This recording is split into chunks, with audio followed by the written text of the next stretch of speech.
Well, we're getting to one of the punchlines of the book now. I think in important ways, the book really ends at the end of Spirit. What comes after that is a filling in, rehearsal, a recollection of what we're already supposed to understand by then.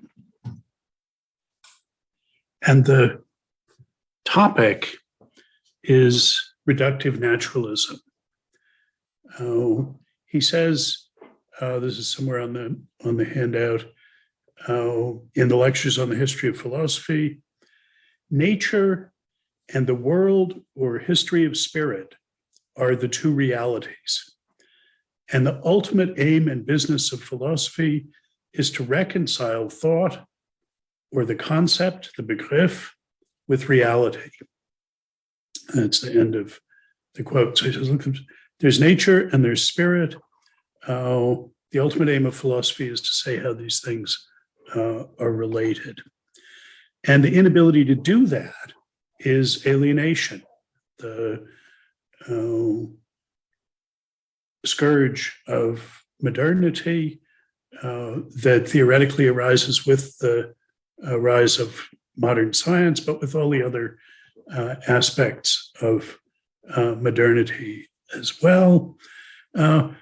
Traditional life didn't have this problem. It was immediately Sittlich.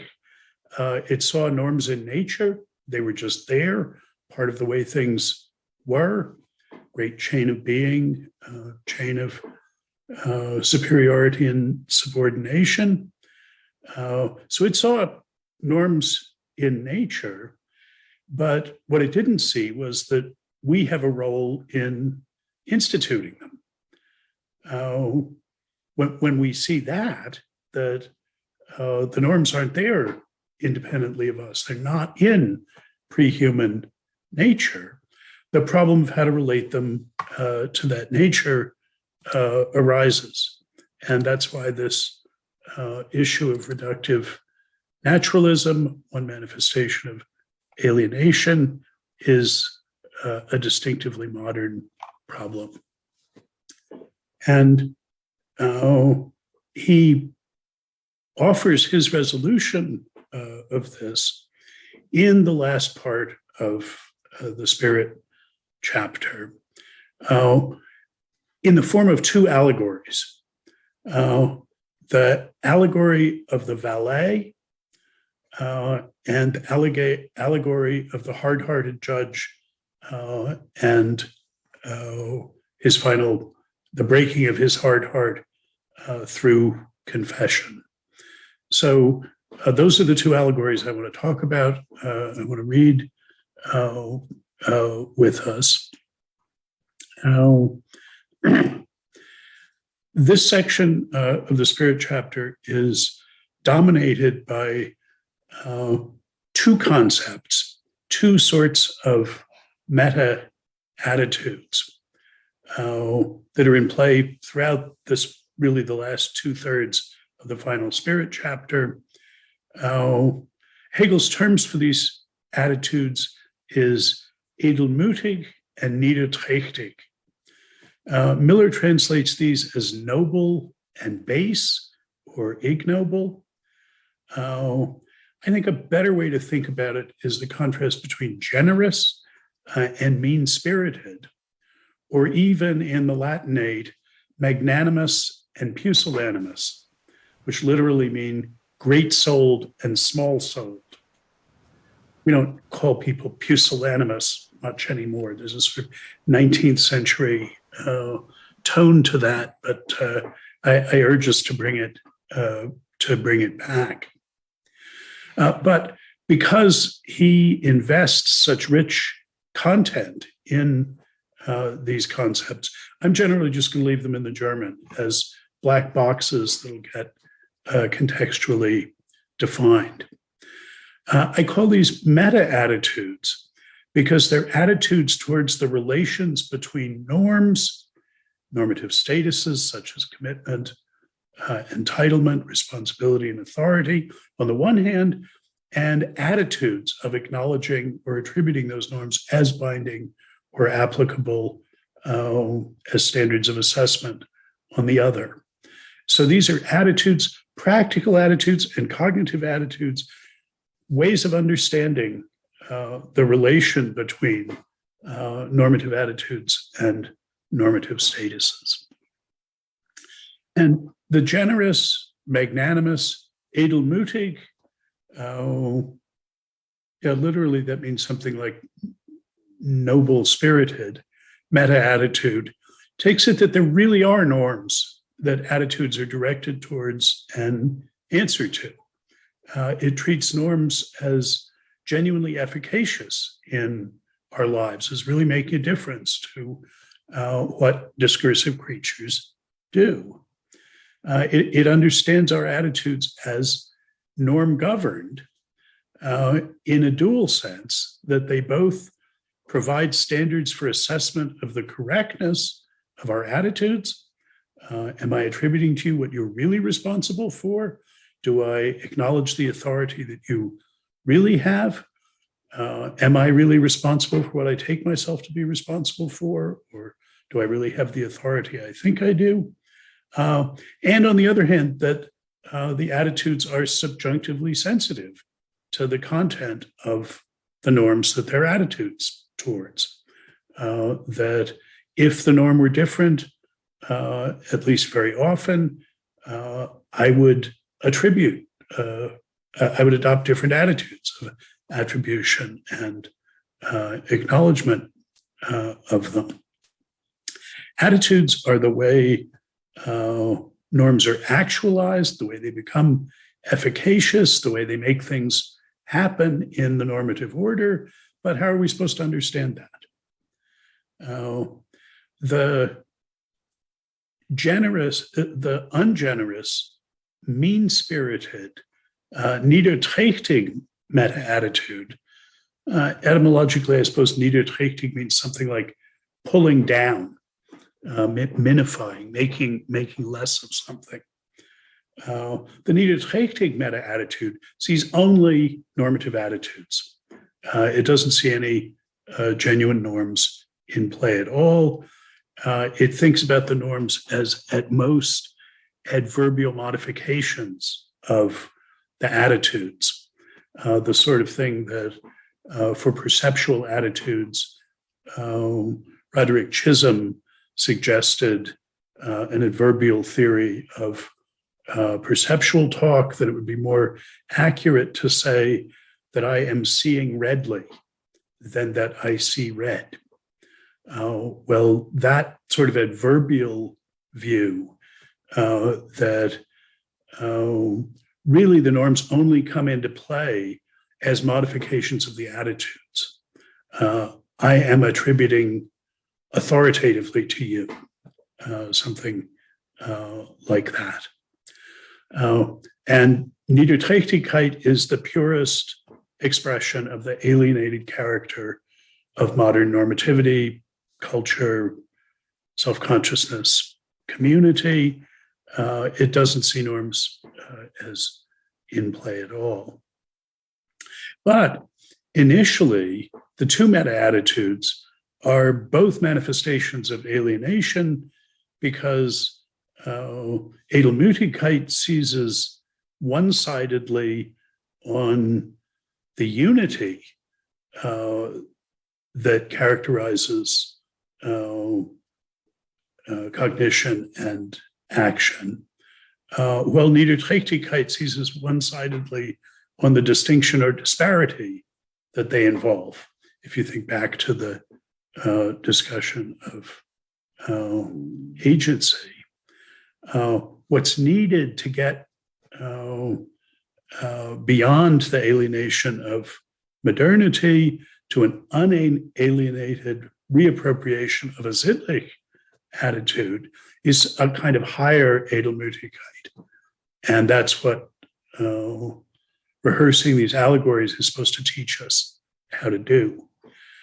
On the theoretical side, that's going to be applying the meta-meta categories Vernunft rather than Verstand. And his account of what that consists in, the Vernunftig point of view, that's the core achievement, he thinks, of his philosophy. So discussion today is in two parts, about the valet to begin with, and then about the miscreant, the hard-hearted judge, and so on. Now, the word that is, I guess, all the English translations translated as valet. Hegel's word is Kammerdiener, literally a house servant. I discovered, talking about this passage at length in Germany, that valet is actually a word even quite good German speakers of English often don't recognize. And it's come over to us from the French and hasn't gotten a lot of play. I'm mostly just going to talk about the Kammerdiener, but it is a valet, someone who is responsible for dressing the hero, for taking care of his household needs. We could say butler, at least it is what Jeeves is for Worcester, but butler also has a sort of grander thing. And at the center of this allegory is what Hegel makes of a proverbial saying of his time, which is that no man is a hero to his valet, to the servant who's with him all the time. And Hegel said about it, no man is a hero to his valet, but that's not because the hero isn't a hero, it's because the valet is a valet. This is a sufficiently famous saying that it made its way into the Oxford Book of Aphorisms, with the snarky comment that this saying somehow got itself said by Hegel, sort of making fun of him as the least clear and crisp of writers. So I think a good place to start is, well, what is that popular saying? What's behind that? Before Hegel got started on it and got into the allegory. And the thought was, the valet sees the hero behind the scenes and sees him just as an ordinary human being, not as someone somehow raised above all other humans. I think we can best understand the thought behind it by thinking about a popular Napoleonic era joke, which Hegel may even have known. This was sufficiently popular then, which I think vividly, though I'll admit and warn you rudely, expresses the thought behind the popular saying. And this has, on the morning of a big battle against Napoleon's armies, two Prussian generals. And one of them stops by the tent of the other on the morning, and he is there with his valet getting dressed. And the general who's getting dressed says to his valet, Hans, lay out my scarlet shirt and tunic. And the other general says, oh, well, this is unusual. Is that so, you'll be visible on the battlefield, encouraging your men. They'll be able to see that you're there, leading them in person. And the other general says, no, that's really not it. It's so as not to discourage them if I get wounded, so they won't be able to see the blood, that I'm actually disabled and no longer able to help them. So this is to keep them from being discouraged rather than to be encouraged. And the other general goes back to his tent and says to his valet, Fritz, lay out my brown trousers.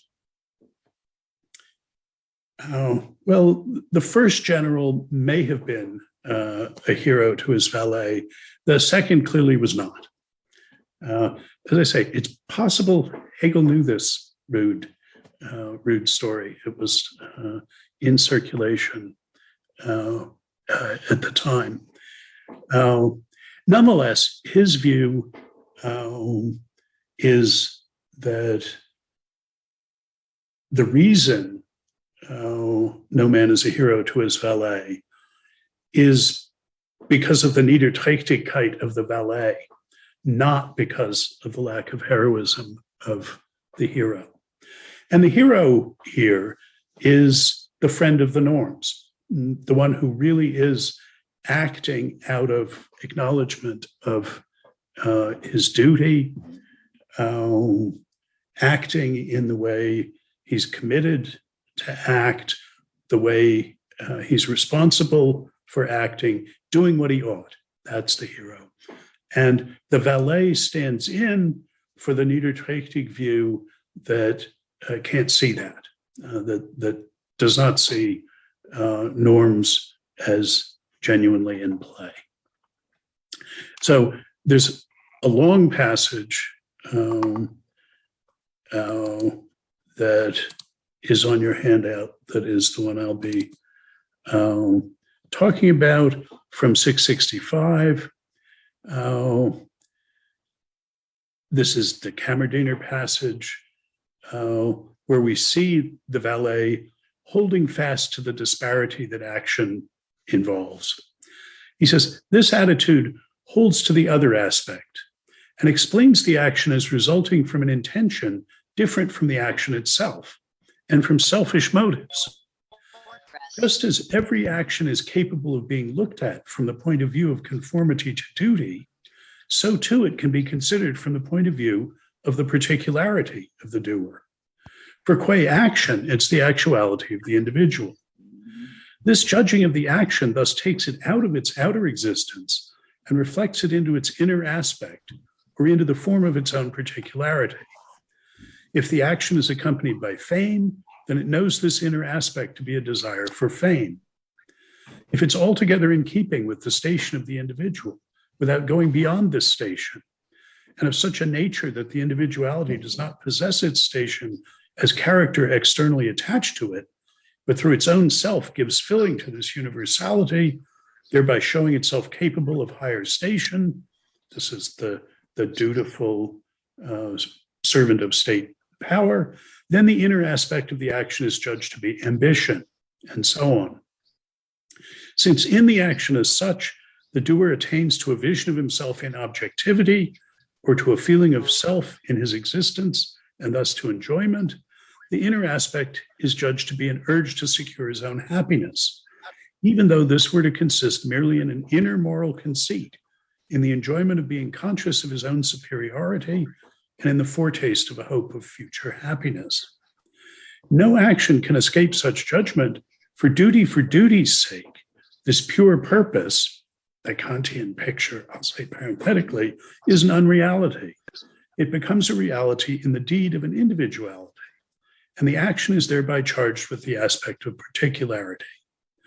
No man is a hero to his valet, not, however, because the man is not a hero, but because the valet is a valet, whose dealings are with the man not as a hero, but as one who eats, drinks, and wears clothes, in general with his individual wants and fancies.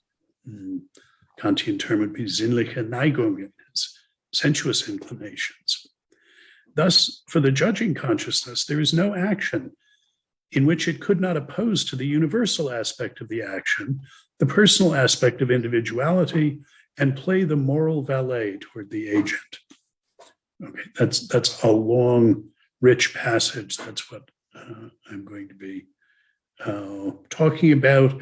I think the significance of this passage sort of unrolls in concentric ripples, and that it's important to follow them out.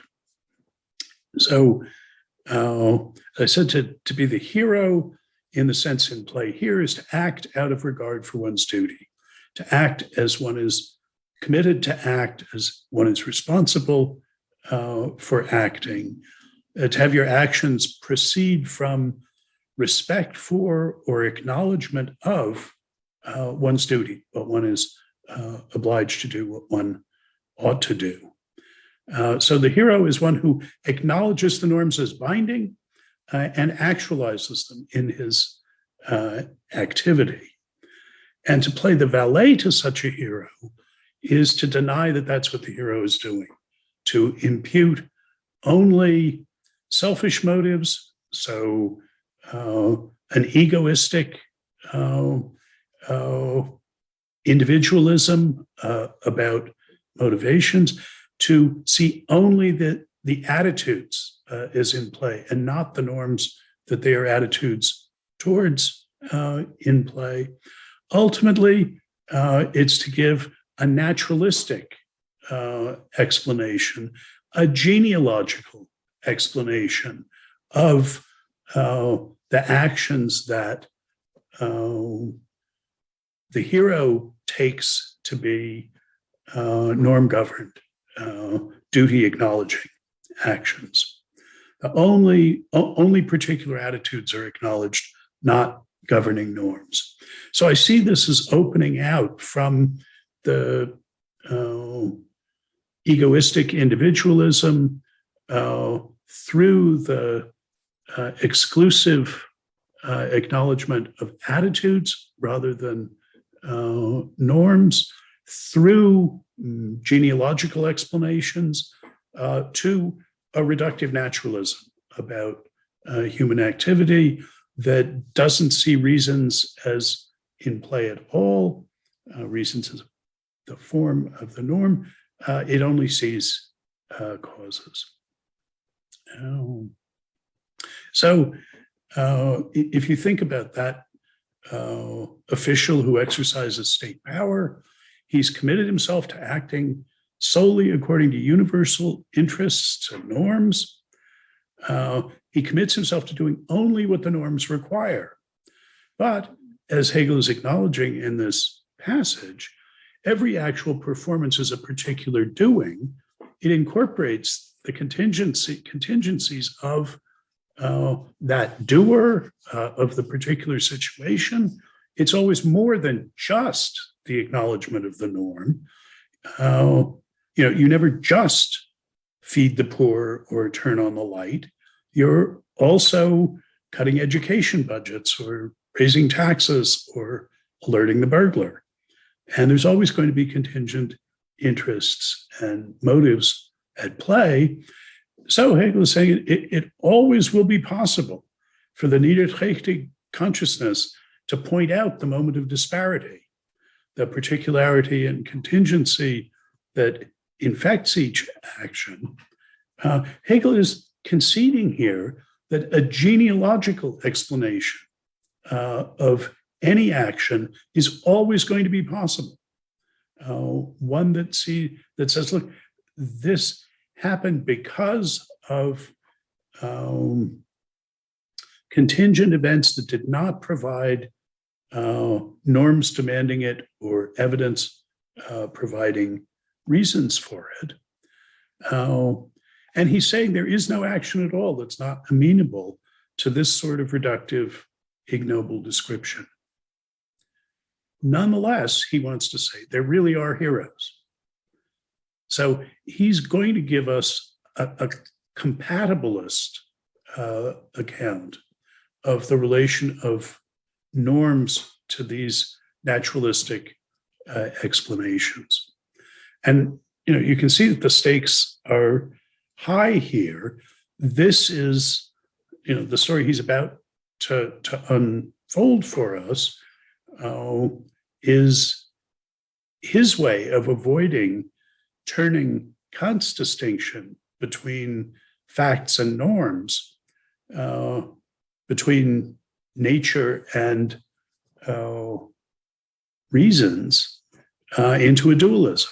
It's going to be his response to the collision of reasons and causes in, say, the third antinomy.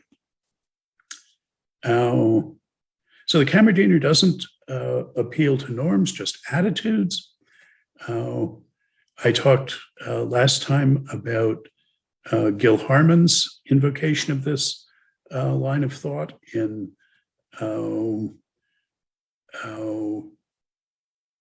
talking about moral values, that where our attitudes towards electrons are best explained by invoking electrons that we're interacting with.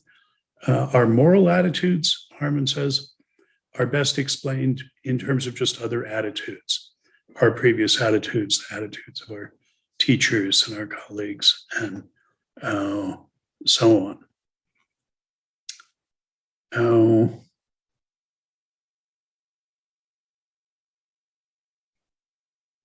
So the Kammerdiener banishes all talk of values that are not immediately the products of individual valuings. I'm just altering the language here a little to the valuings are the attitudes.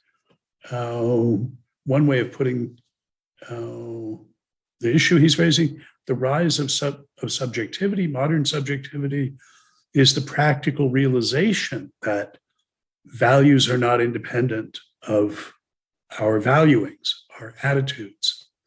And this is what later genealogists like Nietzsche will emphasize, but others who are not genealogists. I mean, the British utilitarians treat all value as a reflection of our valuings of it. Now, that is a strategy of mastery. It's seeing the attitudes as authoritative, fully authoritative, determining their reflection in norms.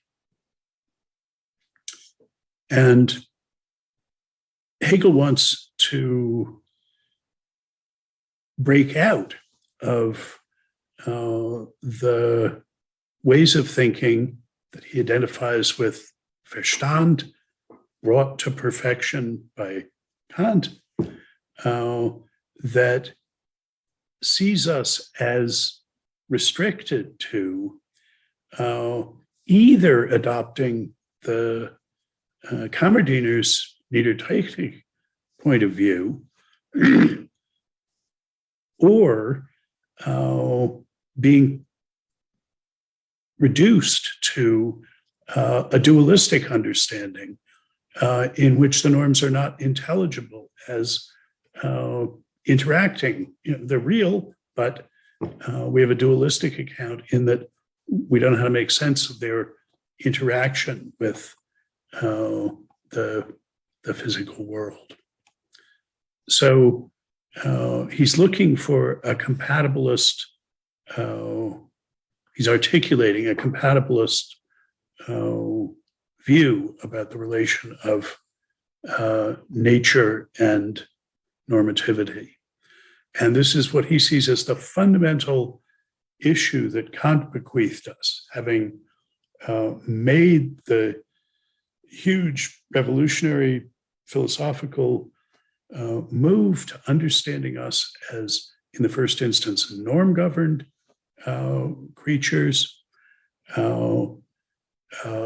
bequeaths us the task of understanding what the relationship is between norms and nature. For the Enlightenment utilitarian,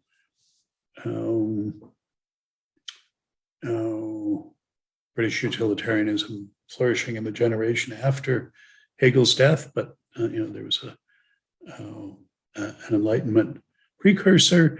The work of Enlightenment is only half done when superstitious belief in a magical, invisible, supernatural, objective authority, old Nobodaddy, has been banished. But the job's only half done if human behavior is still described in terms that invoke, well, norms that are not immediately derivable from the attitudes, the sensuous inclinations of human beings.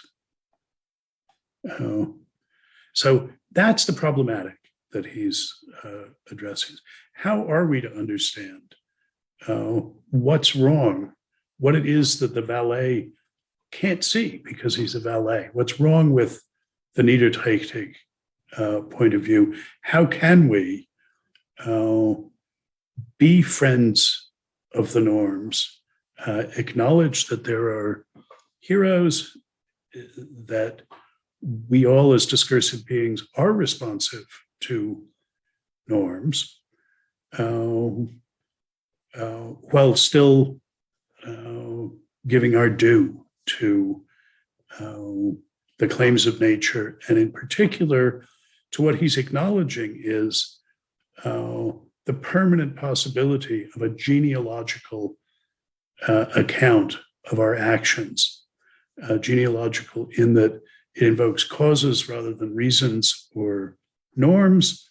And as I articulated it last time, we could think of the genealogist as asserting these counterfactuals.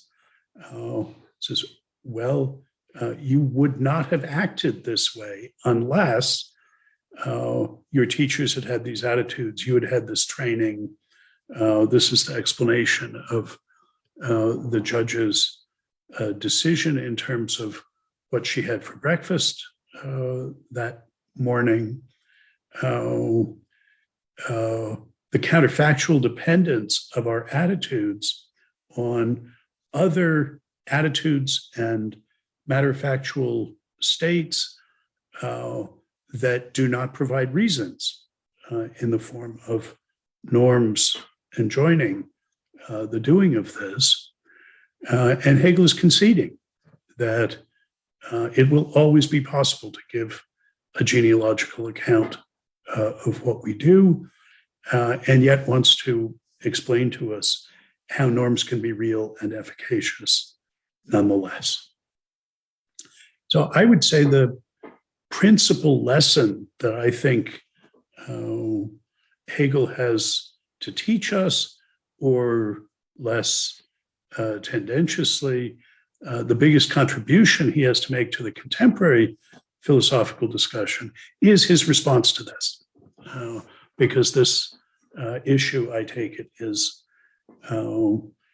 perhaps the largest philosophical issue of our age.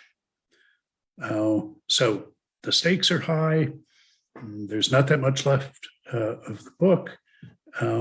Let's look at how this goes. I said I thought that the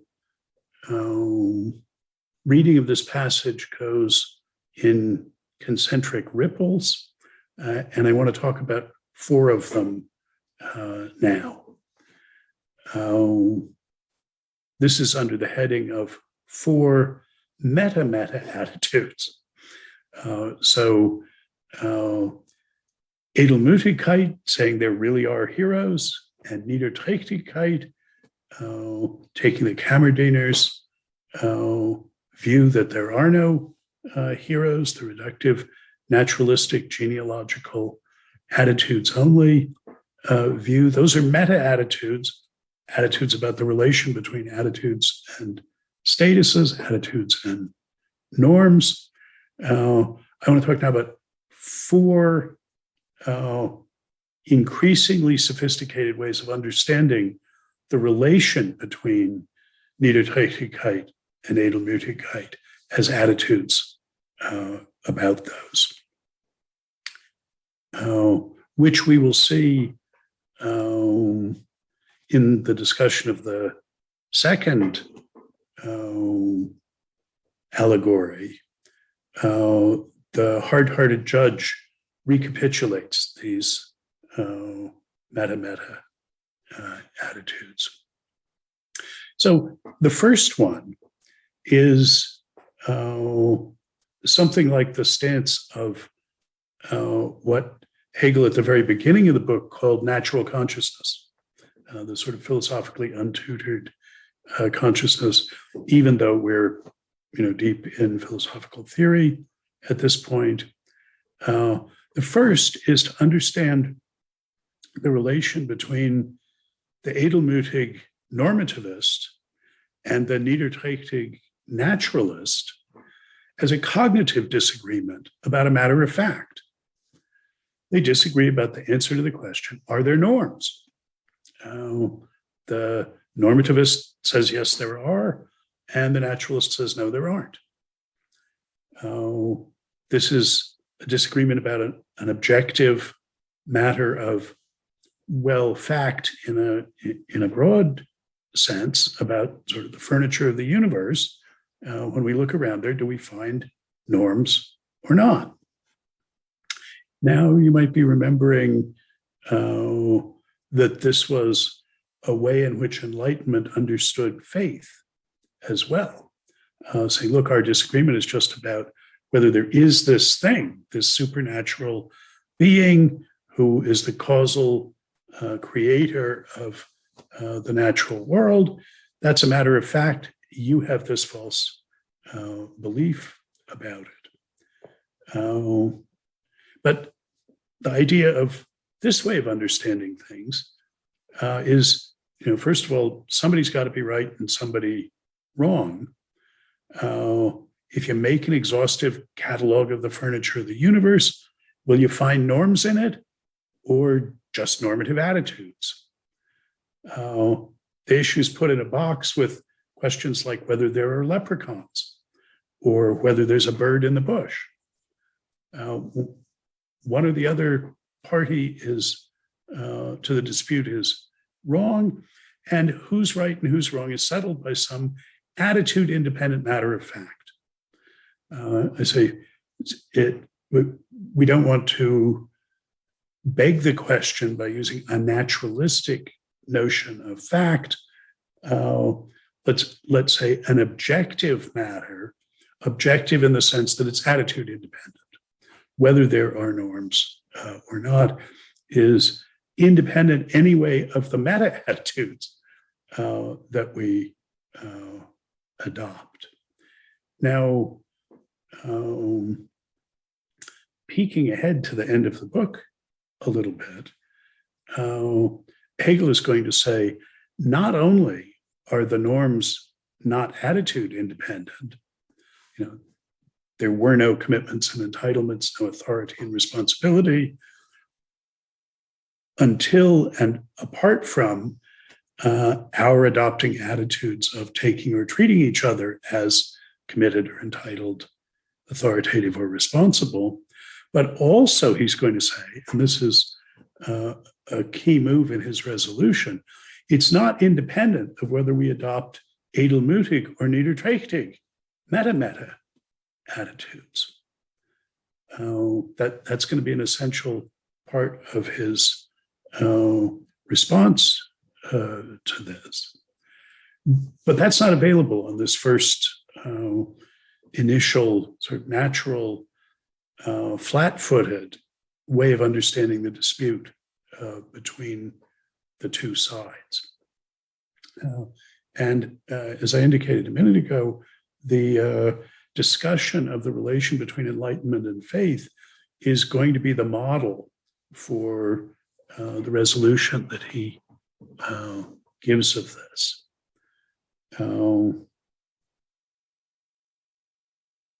So there's sort of an ontological claim here. The normativist takes it that there are these norms. The naturalist takes it there aren't, but there's an epistemological dimension to it too. The normativist takes it that normative attitudes are cognitive attitudes, and that at least when things go right, they involve knowledge of norms. The hero knows that he's has deliberated, taken into account the norms that govern his conduct, the duties that go with his station, and he may really know what his duty is and do it because it's his duty. That's what the say, Kantian normativist thinks. But this objectivist meta-meta attitude takes it additionally that both the normativist and the naturalist attitudes are themselves cognitive attitudes. That's why, because they disagree, only one of them can get it right. So this, he claims, is the first. I interpolated the description of it as flat-footed way of thinking about things. But that's not the only one that's available. You can think about it in almost diametrically opposed subjectivist meta-meta concepts. According to this way of thinking about it, the normativist and the naturalist employ different vocabularies in describing the world. And using one rather than the other is something like a Dennettian stance that they take up. The stances are incompatible. You've got to be doing it one way or another. I mean, you could oscillate between them, but at one time you're either adopting the normativist vocabulary and meta-meta attitude, or the naturalist vocabulary and meta attitude. Either you use the normative vocabulary or you don't. But in principle, both of these are available, and both of them are legitimate. Remember, within that long Kammerdiener passage, he says, just as every action is capable of being looked at from the point of view of conformity to duty, so too it can be considered from the point of view of the particularity of the doer. So he's saying you can use the Kammerdiener's reductive, genealogical, naturalistic vocabulary, and furthermore, what you say in that reductive vocabulary will be correct.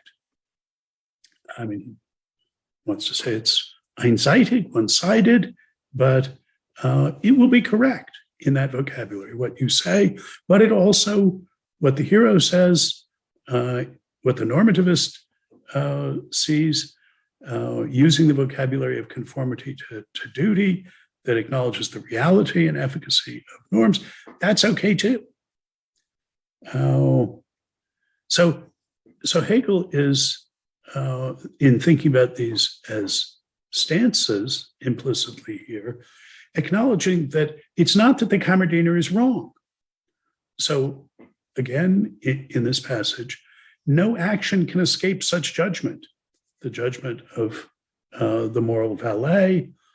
There's no action in which it could not oppose to the universal aspect of the action. It's being norm governed. The universal is the norm. There's no action in which it could not oppose to that universal aspect, the personal, particular aspect of individuality, and play the part of the moral valet toward the agent. He's acknowledging that that stance is always available and is right, well, as far as it goes. We've got to come to see these as one-sided, but correct as far as they go. So I take it that Hegel is conceding the possibility and propriety of purely naturalistic descriptions of the world, including human actions. Now, here, I can't resist thinking of Seller's remark that the claim the world can be completely described by descriptive concepts is a tautology. But it doesn't mean that describing things is the only thing you can do.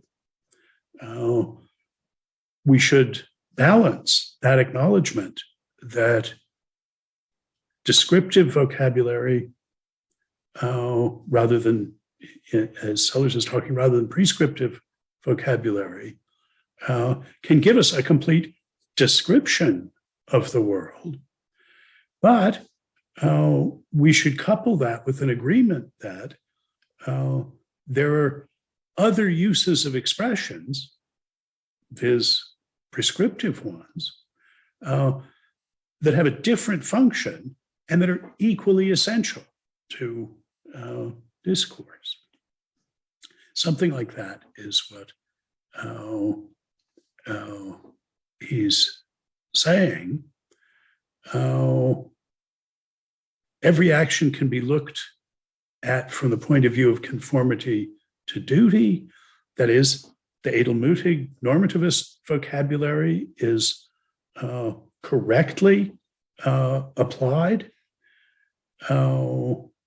What shows up in the causal psychological vocabulary of the Kammerdiener, the niederträchtig vocabulary, is nature, natural beings, natural processes, attitudes, the world of desire, if we saw at the beginning of the self-consciousness, of sensuous inclinations. And what shows up in the normative vocabulary of the hero is spirit, geistig beings, and discursive practices, the world of recognition. And remember that passage from the Philosophy of History where he says, and it's the main task of philosophy to get these together, to say how they're related to one another. One of my complaints about one of the reasons I've been frustrated in reading the secondary literature on Hegel is I think it can be very difficult to get from the secondary literature a clear answer to the question, and what is Hegel's answer to this problem, which he says is the problem of philosophy. What is his account? The normative discursive realm of Geist, that's Hegel's topic. That's what the phenomenology is a phenomenology of. It's real too. And according to this stance, this second way of construing the relation between the edelmutig and the niederträchtig meta-attitudes, that normative discursive realm of spirit is real also. That normativist vocabulary gets a grip on how things really are. And to that extent, the reductive naturalist is wrong to take it that the explanatory completeness of the naturalistic causal vocabulary in its own terms indicates its expressive completeness, in the sense that any claims that it can't express can't be true. This is Hegel's version of that attitude I attributed to Sellers. Because what it leaves out, what that reductive naturalistic account leaves out, is concept use as such, discursiveness, the whole geistig dimension of human activity. It leaves Geist out of the picture. Even though every application of concepts, which is the expression of a practical attitude, I say the coin is copper, I'm applying that rule, that norm, that concept of copper, committing myself to what that norm says I'm committing myself to. He's saying every application of concepts in judgment or in intention can be explained in naturalistic terms. But the normative vocabulary is also sovereign and comprehensive within its domain and can achieve a corresponding explanatory equilibrium So in a certain sense, the naturalistic account includes concept using activity. He said every actual application of a concept, whether in committing myself or in attributing a commitment to others, can be explained in causal naturalistic terms. So in a certain sense, conceptual activity is describable in the naturalistic vocabulary. On the other hand, of course, what you're doing in doing that is using the naturalistic vocabulary, which he's going to insist has to be understood in normative terms. So each of these stances has a claim to include the other, and so there's a kind of symmetry about their position. But once again, this is the great question of modernity, transposed into a new key by Kant's normative reconceptualization of the conceptual as the relation between spirit, discursive norms, reasons, and nature, the causal realm. The ultimate aim and business of philosophy is to reconcile those. But those are just two different meta attitudes to see the disagreement between the normativist and the naturalist as a disagreement about an objective matter of fact, ultimately cognitive disagreement. That was the first one. And now we're seeing two different stances. It's a choice to adopt the one rather than the other. Each one has a claim to be more comprehensive, to include the other. But again, and he said each one is correct as far as it goes.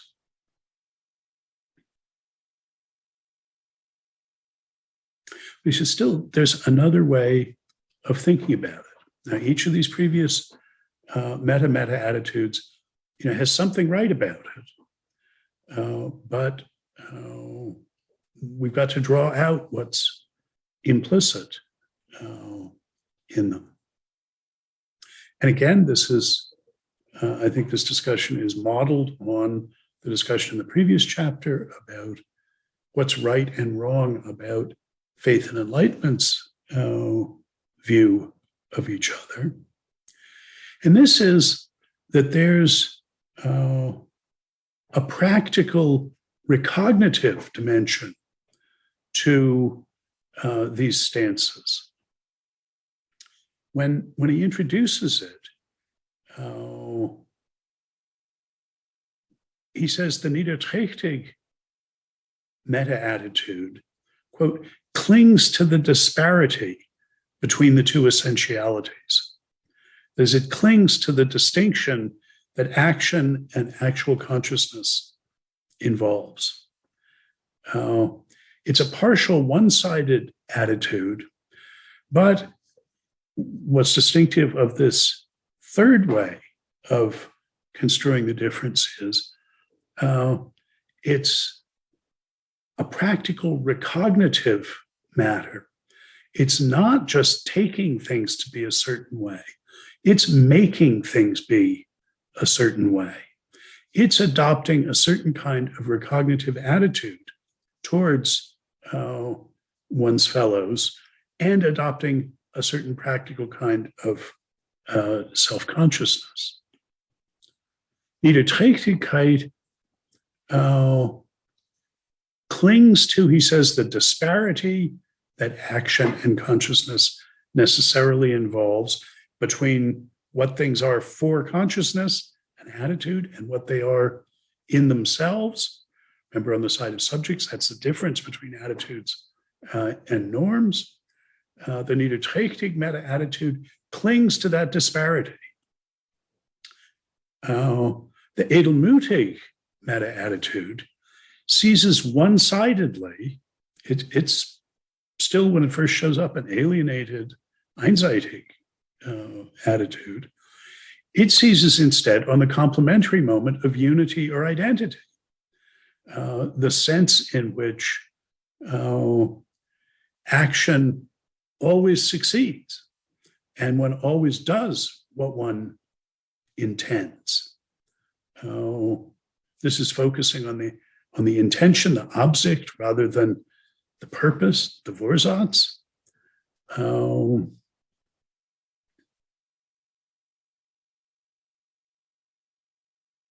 Judging and acting are a kind of concept application, so they involve a distinction between a universal and a particular to which it's applied, and their unity is, in an individual, is the particular is characterized by the universal.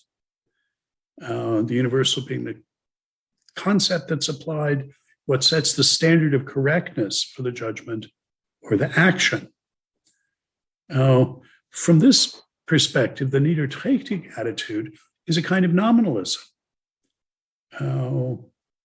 The particulars are actual and real, but the universals are illusory.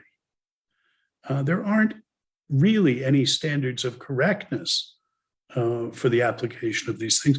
There's just the actual attitudes that people adopt.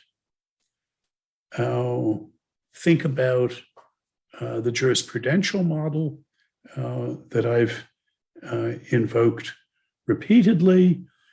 This says, look, this is judge-made law. All there is to common law and case law is the actual decisions that judges have made.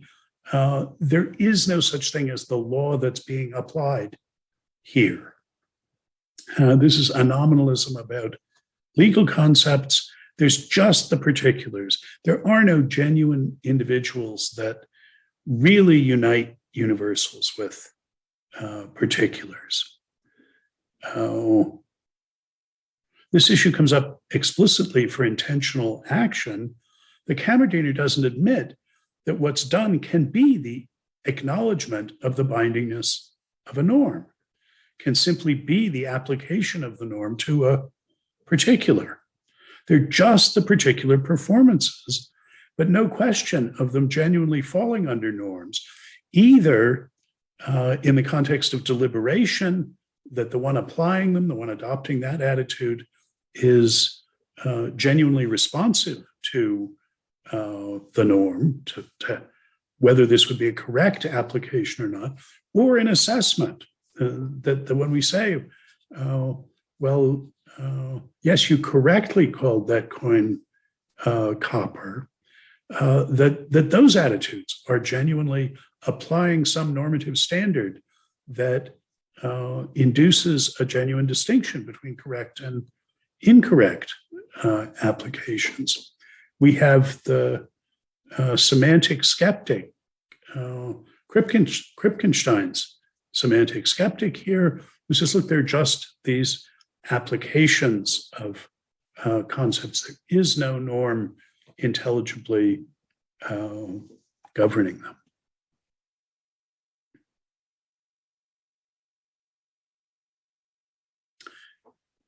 But Hegel says more about this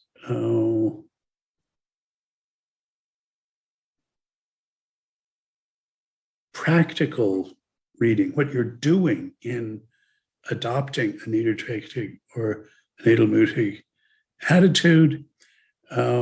Immediately after that long passage, the Kammerdiener passage from 665, Hegel says of the moral valet, the consciousness that judges in this way is itself niederträchtig, because it divides up the action, producing and holding fast to the disparity of the action with itself.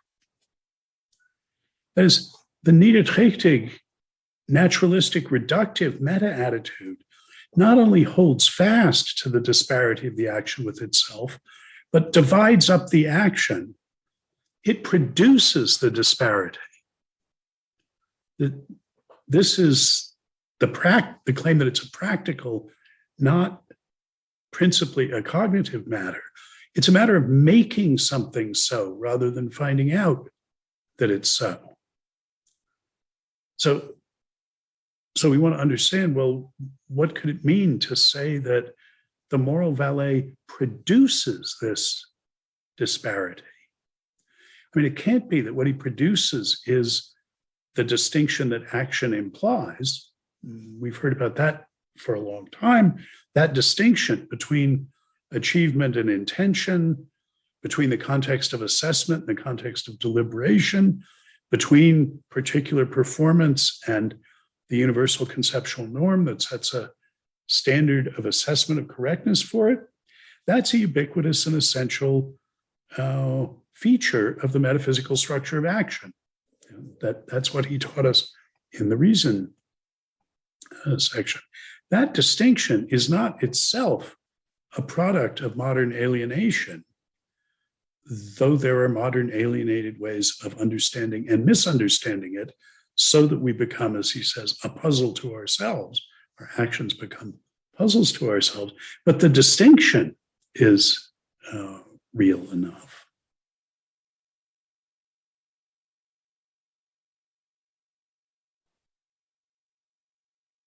The claim is that alienated conception of agency is what the Kammerdiener produces by adopting the reductive niederträchtig attitude, which denies that it's so much as intelligible that knowers and agents should be understood as genuinely sensitive to conceptual norms. The claim here is that adopting niederträchtig normative meta-attitudes institutes a kind of normativity that has a distinctive defective structure. It's going to be a riddle to itself. It's not going to be able to understand its own conceptual activity.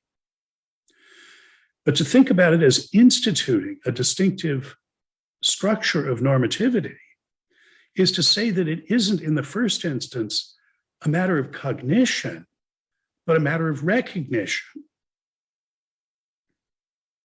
After all, recognition in general is taking somebody to be the subject of normative statuses, as well as normative attitudes, to be a knower and an agent. That's what it is to recognize somebody. And what I called specific recognition is attributing particular normative statuses and attitudes towards them. The magnanimous historian who takes the hero to be genuinely sensitive to and acknowledging norms beyond his own desires recognizes the hero in a very different sense than does the one who plays the moral valet to him and gives a genealogical, reductive, minifying reading of what he does. And here I think it's worth recalling Enlightenment's taking faith to consist in a simple cognitive mistake, Hegel says, is taking up a recognitive stance towards faith. It not only makes a cognitive mistake when it takes faith's defining commitments to be cognitive rather than recognitive, belief in the existence of a particular kind of thing, rather than instituting a community with a distinctive recognitive structure, the structure of trust. Enlightenment is not just making a cognitive mistake about faith in that way. It also commits a recognitive injustice. Let me remind you of two of the quotes we talked about last time, and they're on the handout, from 563 and 564. Faith receives at Enlightenment's hands nothing but wrong. For Enlightenment distorts all the moments of faith, changing them into something different from what they are in it. And then to faith, Enlightenment seems to be a perversion and a lie, because it points out the otherness of its moments. In doing so, it seems directly to make something else out of them than they are in their separateness. So this is what I'm describing as the charge of committing a recognitive injustice. I'm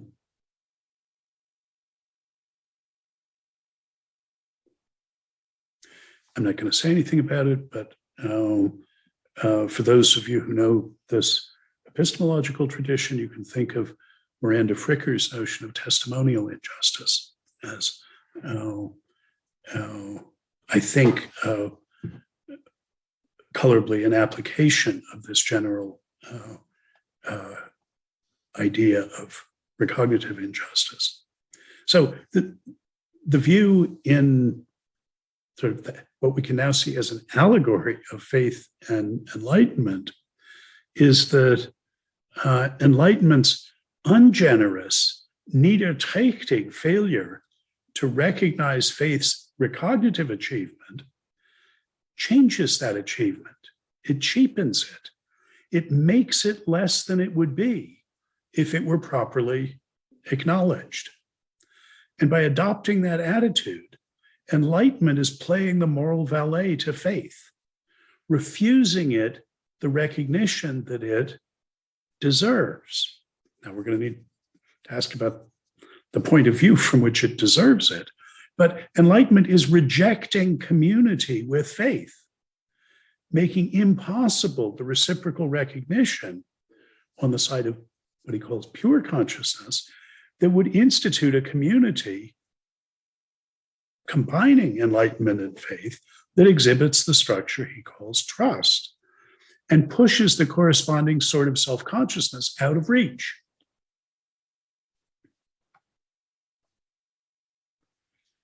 So this third way of construing the difference between the naturalist and the normativist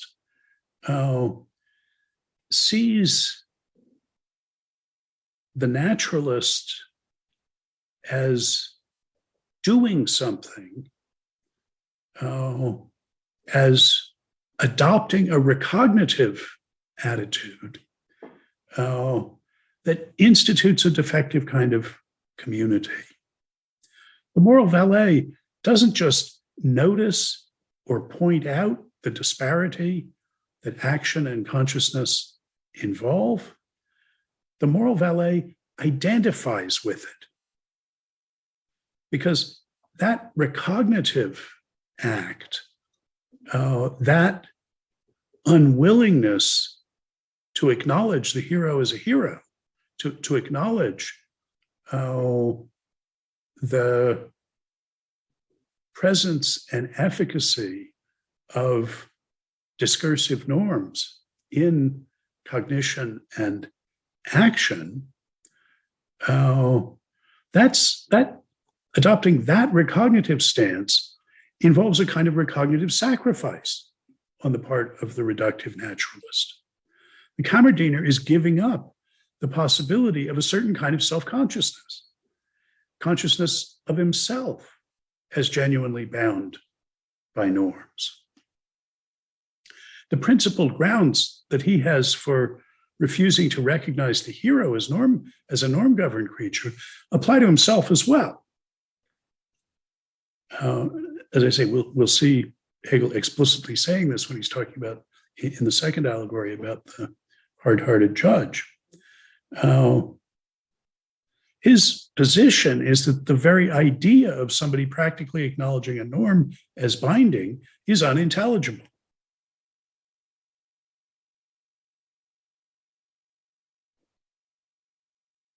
Normative attitudes, the trouble with this is that the Kammerdiener has got these two incompatible commitments. I mean, in one sense, he recognizes the hero as a discursive being, as at least having normative attitudes, even if it's unintelligible that those should be responsive to genuine norms. On the other hand, you can't even understand them as normative attitudes if there aren't really any norms there. The content of them is going to be unintelligible, except in normative terms. That was Kant's insight. We have to understand the concepts as rules. So the claim is one of the things that Kammerdiener is doing by adopting the reductive, naturalistic, niederträchtig, recognitive stance is making his own and others' performances and practices into something that are unintelligible as genuinely discursive.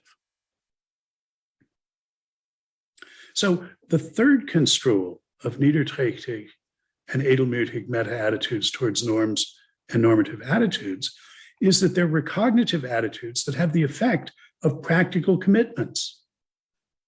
Adopting the edelmütig stance of spirit, the normativist stance, is committing oneself to making what we're doing being, binding ourselves by conceptual norms, acknowledging the authority of those norms, by practically taking it that that's what we're doing, by recognitively treating ourselves and our fellows as doing that. On this view, normativity, and because the norms in question for Hegel as for Kant are all conceptually contentful, to talk about normativity is the same thing as talking about discursiveness or rationality. It's not a feature of our practices independent of our practical meta-attitude towards it. Hegel famously said, "To him who looks on the world rationally, the world looks rationally back." Normativity and rationality are products of our edelmütig meta-attitudes, of our practically taking or treating what we're doing, recognizing each other as acknowledging rational commitments.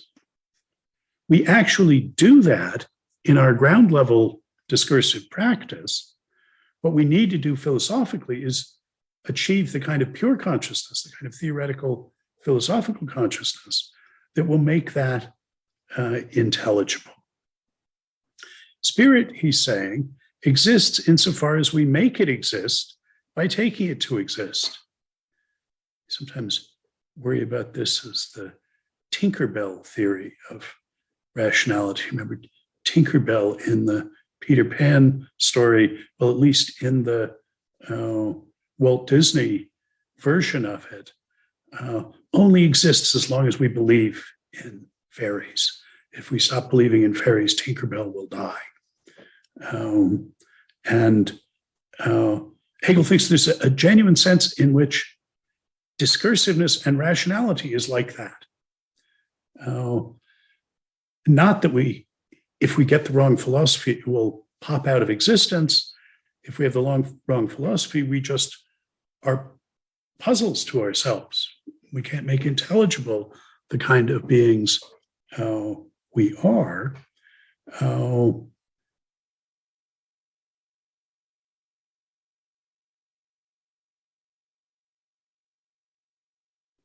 We make the world rational by adopting the recognitively structured constellation of commitments and responsibilities that I have denominated trust, following Hegel's usage in connection with the community of faith that Enlightenment misunderstands. And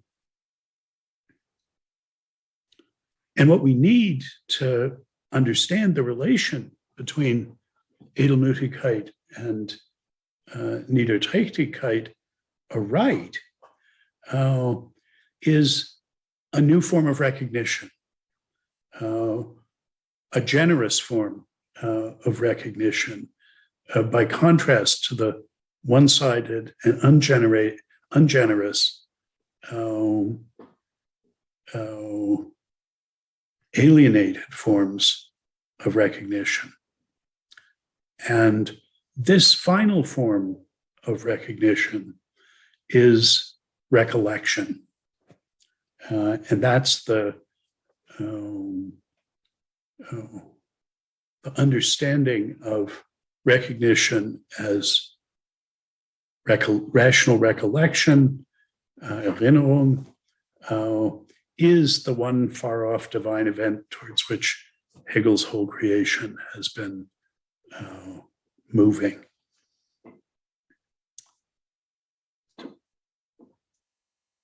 Before I say what that is, that practical recognitive understanding of the relation between norms and actual attitudes, that's only the third of the concentric ripples. So let me say something about the fourth. What goes beyond that one? That third understanding as of the meta-attitudes of Niederträchtigkeit and Edelmütigkeit as practical and recognitive stances, hence as community and self-constitutive, as defining kinds of communities and kinds of self-conscious individual selves, it's still like the second attitude, the stance, presents them as something like options that are available for us to choose. You say, well, you could institute this kind of community, you could institute this other kind, as though we're up to us to make ourselves into merely natural or normative beings. On that picture, Hegel might be urging us not to make the Kammerdiener's choice, saying, don't be the valet, be the hero. But he wouldn't be claiming that we were somehow compelled to do that. After all, you can always adopt the Kammerdiener's point of view. Here I think of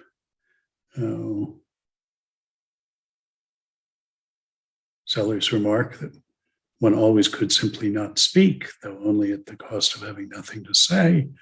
This is not that radical, but one can be the reductive naturalist. But there is another way of understanding this choice, a fourth way of understanding the status of the two stances. And its leading thought is we always already have, just by speaking and acting intentionally, implicitly committed ourselves to adopt the edelmütig, normativist, meta-meta attitude. Because when we judge an act, we can't avoid in practice taking or treating those judgments and actions as determinately conceptually contentful, as materially incompatible with certain other judgments and actions, as materially entailing still others. We can't avoid treating some judgments as reasons for or against others, some intentions as and plans as ruling out or requiring others as means. Even the Kammerdiener and his resolutely reductive naturalist generalization offers contentful accounts of our doings. If the determinate contentfulness of thoughts and intentions, even of the Niederträchtig kind, is in fact intelligible only from an edelmütig perspective, then anybody who in practice treats what they're doing as judging and acting is implicitly committed to edelmütigkeit. And if that's right, then the apparent parity of those two meta-normative stances is an illusion. There's no genuine choice between them possible. By talking, engaging in discursive practices at all, we've always already implicitly endorsed and adopted one of them, whether we explicitly realize that or not. And being alienated is not having made explicit that feature of our implicit commitments. So the fourth point of view, the one I understand Hegel as arguing for, is that unalienated edelmütigkeit simply consists in doing explicitly, adopting the practical recognitive attitudes that one has implicitly committed oneself to do by adopting discursive attitudes and engaging in discursive practices at all. Now, this, I think, is, though a very different story than Kant tells, a story of the same shape, that implicit in being a discursive agent and knower at all are commitments that we can recognize as broadly moral commitments, as these magnanimous ones. Transposed into the key of Hegel's expressive idiom, how understanding the nature of discursive practice is edifying. And the edification concerning what is necessary shows up as the making explicit, becoming für sich, für uns, of what is already implicitly, an sich, what we're always already implicitly committed to. And that's a new kind of self-consciousness. That's the new kind of self-consciousness he'll call absolute knowing in the last brief chapter of the Phenomenology. So the second allegory has as its point helping us understand that new kind of self-consciousness and tell us what we need to do in order to adopt that new kind of recognitive practical stance to one another, the one that would be acknowledging explicitly what's implicit in our commitments already. So that's a lightning dash through sort of the shape of the story that he's telling, that still leaves out the key question of what you need to actually do to do this. But that's the shape, I think, of the resolution of the third antinomy, the account of the relation between reasons and causes, between the normative and the natural. Sequoia, you had a... I think you kind of answered it. My question was, you were presenting that implicit in speaking and talking is already this attachment to norms, and so that means committing to this. And I was wondering if there was a form in which we are also naturally, so to speak, taking this other stance, right? If there is certain situations in which we adopt norms, is there also certain situations in which we are just acting as natural things? Well, yes, I think so. And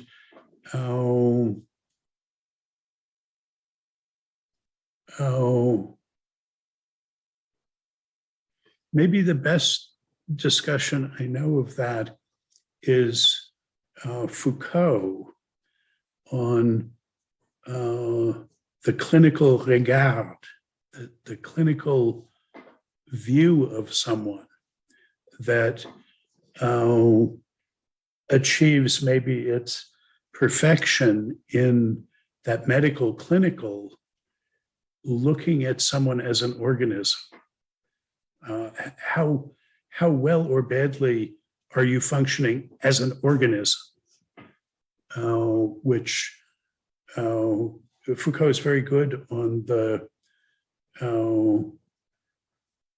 kind of effort that's involved in that dehumanizing, really. I mean, it's a dehumanizing practical attitude towards one of us, which of course is not, anyway, need not be adopted for nefarious purposes, though he's interested in the way once it exists, it becomes generalizable, becomes a way of regarding people, so that, I don't know, one begins by factory farming one's food and ends by factory farming people. But yes, he's at least inviting us to think about the practical and recognitive effects of being reductive naturalists as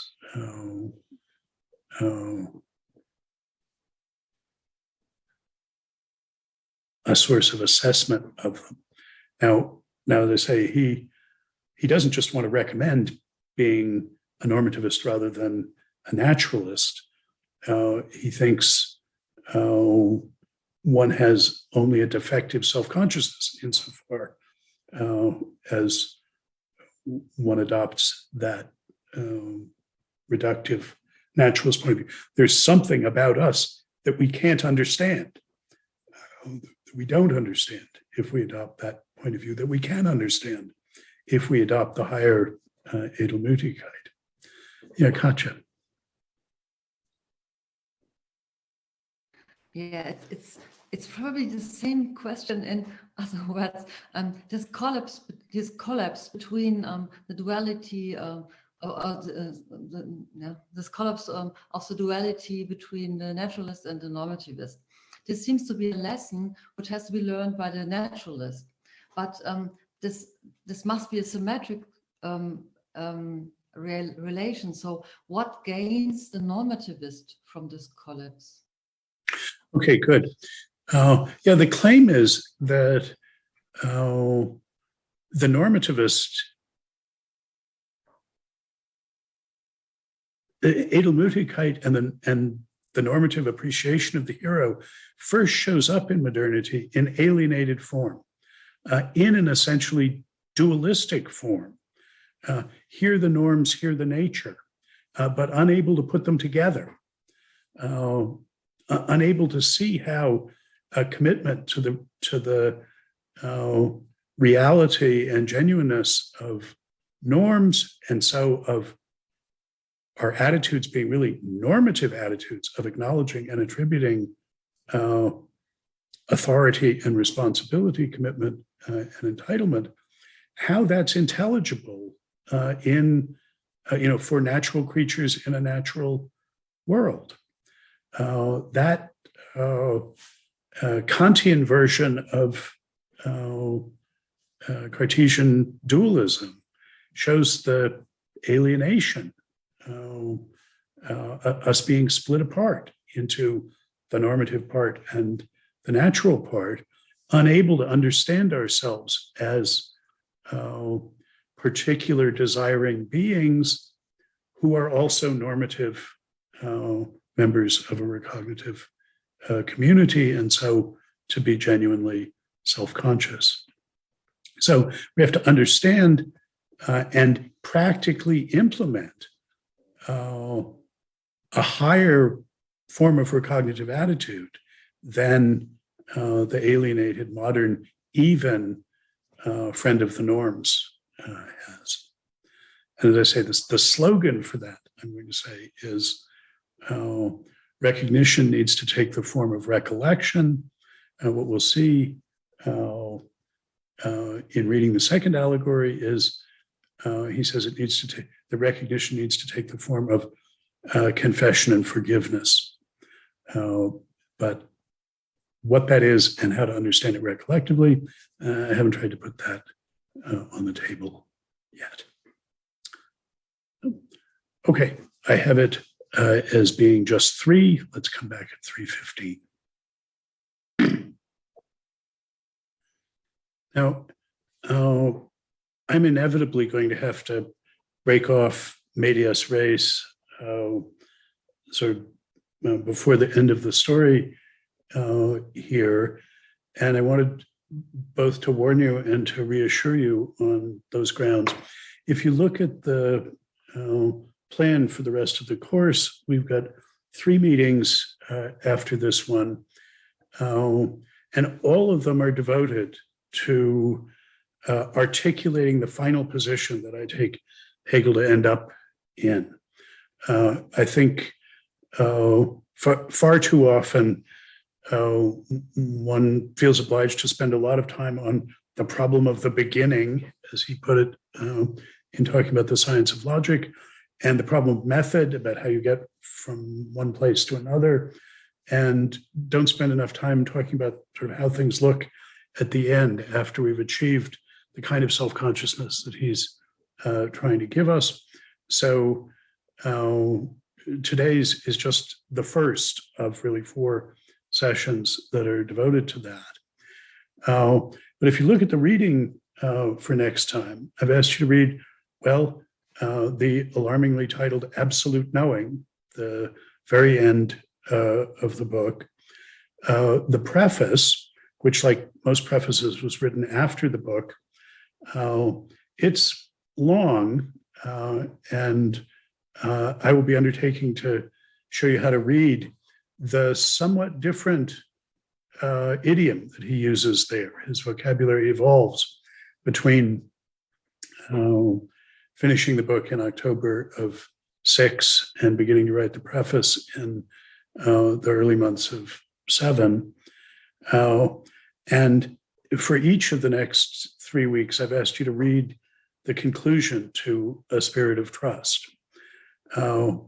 If one is prepared to forego the meat in the sandwich of A Spirit of Trust, reading just the introduction and the conclusion is a fair way to get the gist of it. And you're now in a position to read the conclusion and get the most out of it. But the Hegel's preface is something like 80 pages long. The conclusion to A Spirit of Trust is close to 200 pages long. This is a lot of stuff to read. We do have the Thanksgiving break coming up, so we actually have more time than these 3 upcoming sessions indicate. But that's what I recommend you be doing, is that reading, particularly the Absolute Knowing and the conclusion to A Spirit of Trust. That having been said, if you look at the supplementary material for this week, I've included under the video, the Magnanimity and Agency lecture that I gave at Yale. And the text of that is under supplementary material under the slightly different title, Heroism and Magnanimity, that was published as the Aquinas lecture. That's a fairly compact setting out of sort of the moral vision that I see Hegel is ending with. And I think that's the most painless way of getting the story, that the punchline that I probably will only be gesturing at the end of today, and will begin to tell next time. So here's a reminder, what I'm reading with the allegory of the Kammerdiener and the hard-hearted judge is really the last 11 paragraphs of the Spirit chapter, which, as I say, I read as the last substantive part of the book. So there's a lot going on here, but this is where Hegel sketches the way forward out of modernity to a more adequately self-conscious structure of recognition, and so of selves, norms, communities, and institutions. He's describing, I think, the final form of mutual recognition as reciprocal confession and forgiveness. And unlike the previous parts of the book, this one is outlining something that hasn't happened yet.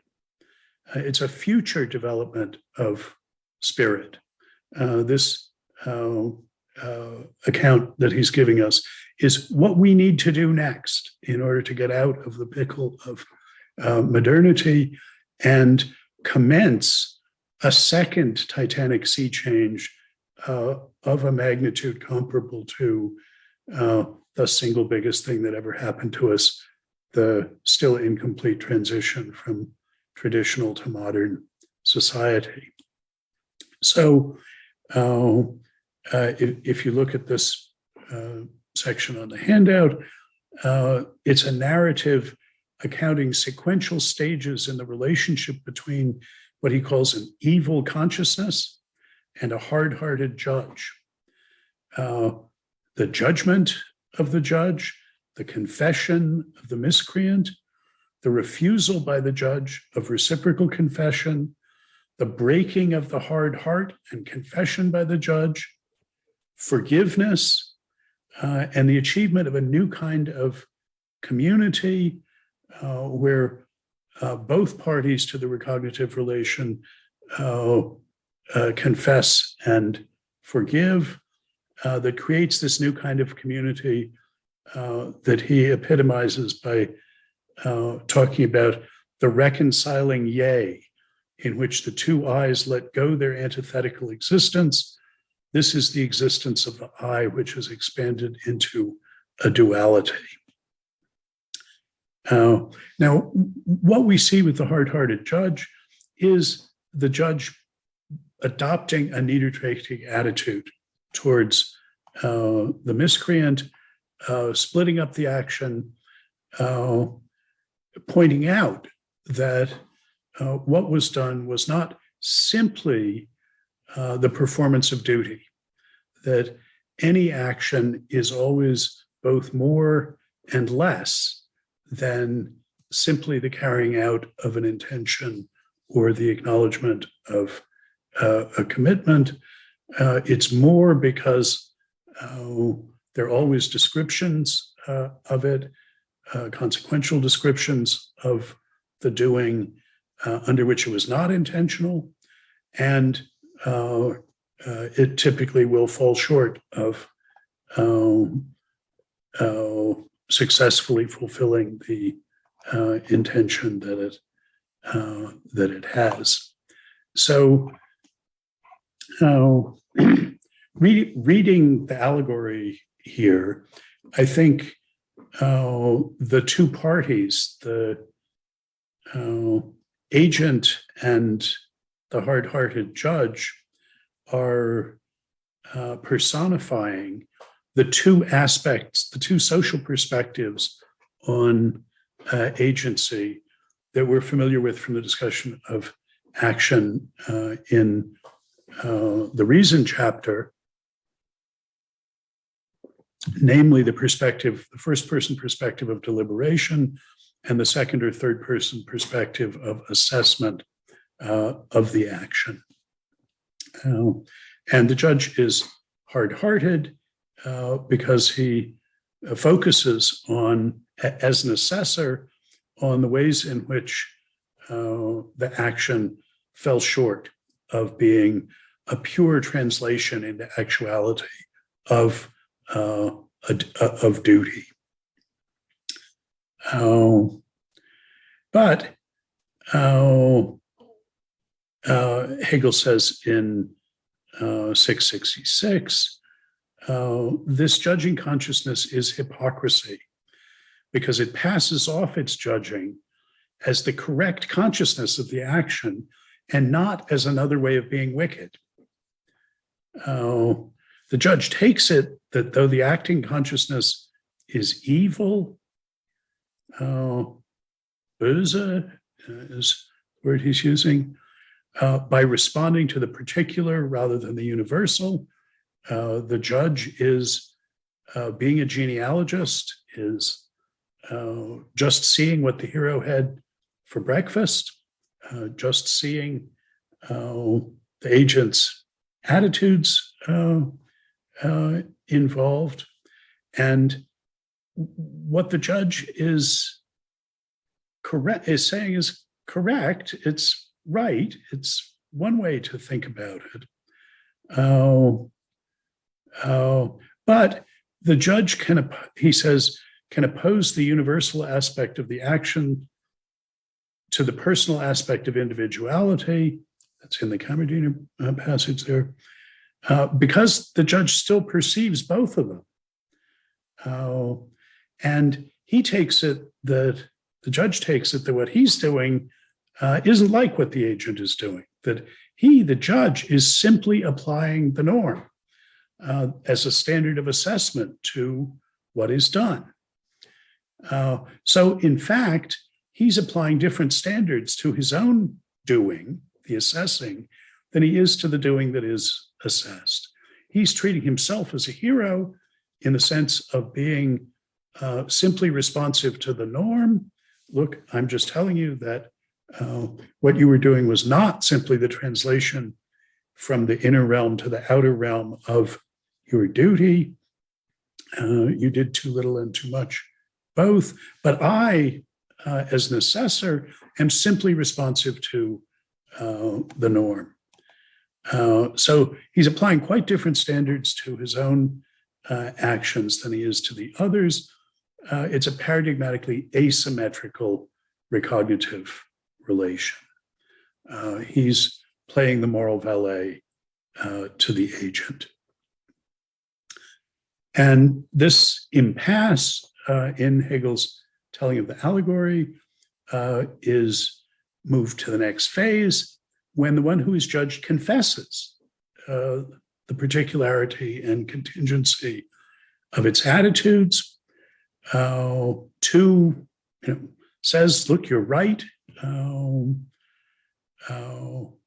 Now, Hegel insists that, remember from last time, that language has become the medium of recognition. Confession is a speech act because, as he says in 652, language is the Dasein of Geist. It's self-consciousness existing for others. In 654, it's the self which is as such is actual in language, which declares itself to be the truth, and just by so doing acknowledges all other selves and is acknowledged by them. So it performs this speech act, this confession. And I understand the confession as having a content something like this. He's saying, the agent is saying to the judge, having appreciated the moral valet's niederträchtig indictment, look, I confess that my judgments and actions have not been just what I was obliged or permitted to do, committed or entitled to do by the norms implicit in the concepts that I applied. They weren't simply responses acknowledging the normative necessity that's embodied in those concepts.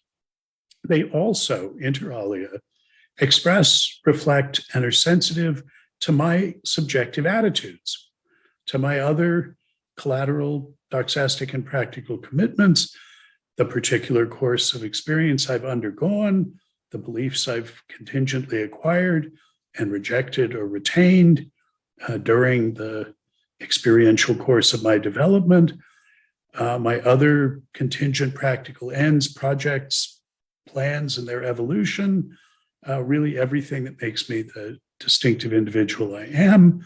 They are, in the end, my commitments, my attitudes, and are shot through and through with the particularity that is not merely a reflection of the universals that I took myself to be applying. That's the indictment, that's the charge that the judge made, and the confession is saying, look, you're right. That's to express the structural distinction and disparity that cognition and action essentially involve in the language from the Reason chapter. It's confessing that what things are in themselves is not just the same as what they are for consciousness. In making that confession, that isn't just the acknowledgement of how things anyway are. It's that sort of first stage of the four stages of understanding of the meta-meta attitudes. It's also non-trivially identifying with that structural disparity that knowing and acting involve. For identification, we've said since the struggle unto death, reading that allegory, we've seen identifying with something is sacrificing sort of something else for it. And in confessing, one is sacrificing the claim to entitlement for or justification of the judgment or action by appeal to the content of the conceptual norm being applied. It's in confessing, one is practically and recognitively inter alia identifying with one's own attitudes, with one's particularity, rather than with the normative statuses of the universalities. Okay, look, I'm not the hero. The confessor, like the judge, is accepting the niederträchtig take and adopting that attitude towards his own doings. Like the judge, he's opposing the universal aspect of the action to the personal aspect, the particularity. Now, doing that is a step toward genuinely mutual symmetrical recognition, because the one confessing is adopting the same standard that the hard-hearted judge did, namely the niederträchtig stance, the moral valet. So the same standards are actually being brought to bear by the agent and the assessor, even though they're niederträchtig ones, identifying with the disparity rather than nobly identifying with the identity of content, the sense in which it is possible actually to apply norms in judgment and action. But at the next step, we appreciate that there's still a residual asymmetry, because if that reductive naturalism is correct, the one that they're both adopting, then it applies to the judge too, not just to the confessing miscreant. So in 666, Hegel says, perceiving this identity and giving utterance to it, he confesses this to the other, and equally expects that the other, having in fact put himself on the same level, will also respond in words in which he will give utterance to this identity with him, and expects that this mutual recognition will now exist in fact. But the judge, in fact, need not, though he ought to, acknowledge this identity. He can persist in applying different standards to the concrete actions of others than he does to his own assessments. He can understand what they do genealogically as the result of the peculiarities of their particular cognitive and practical experiential trajectory through the world, while understanding his own judgments just as correct applications of universals whose determinate contents necessitate those applications. The judge can insist that the details of his own breakfast don't make any difference. So in 667, Hegel says, the confession of the one who is wicked, I am so, is not followed by a reciprocal similar confession. This was not what the judging consciousness meant. Quite the contrary. It repels this community of nature and is the hard heart that is for itself and which rejects any continuity with the other. This is the Kantian rigorist looking down its nose at the actual doings of the ones over whom it sits in judgment. But at this point, the judge in the allegory doesn't appear anyway to the confessing miscreant as impartially applying universals, simply responding to their normative demands. What he's doing shows up as adopting a stance that's optional. He's at the second level, meta attitude of understanding this.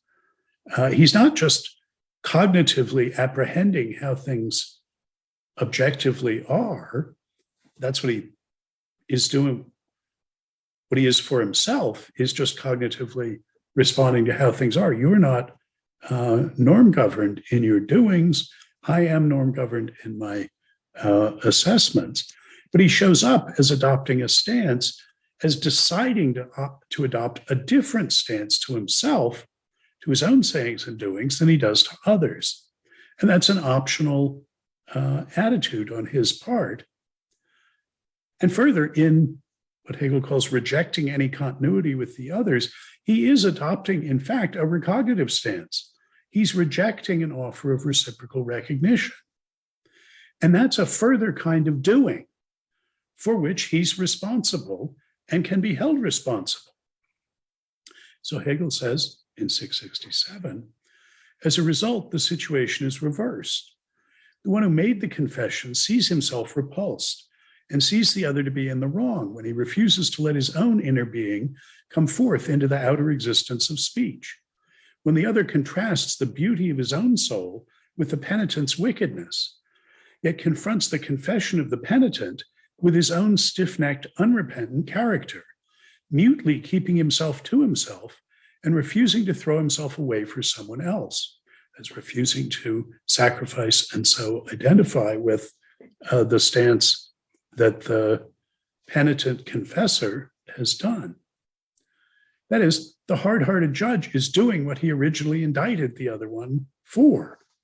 He's letting particularity affect his application of the universals by applying different normative standards to doings just because they happen to be his doings rather than the doings of the agent, the original agent.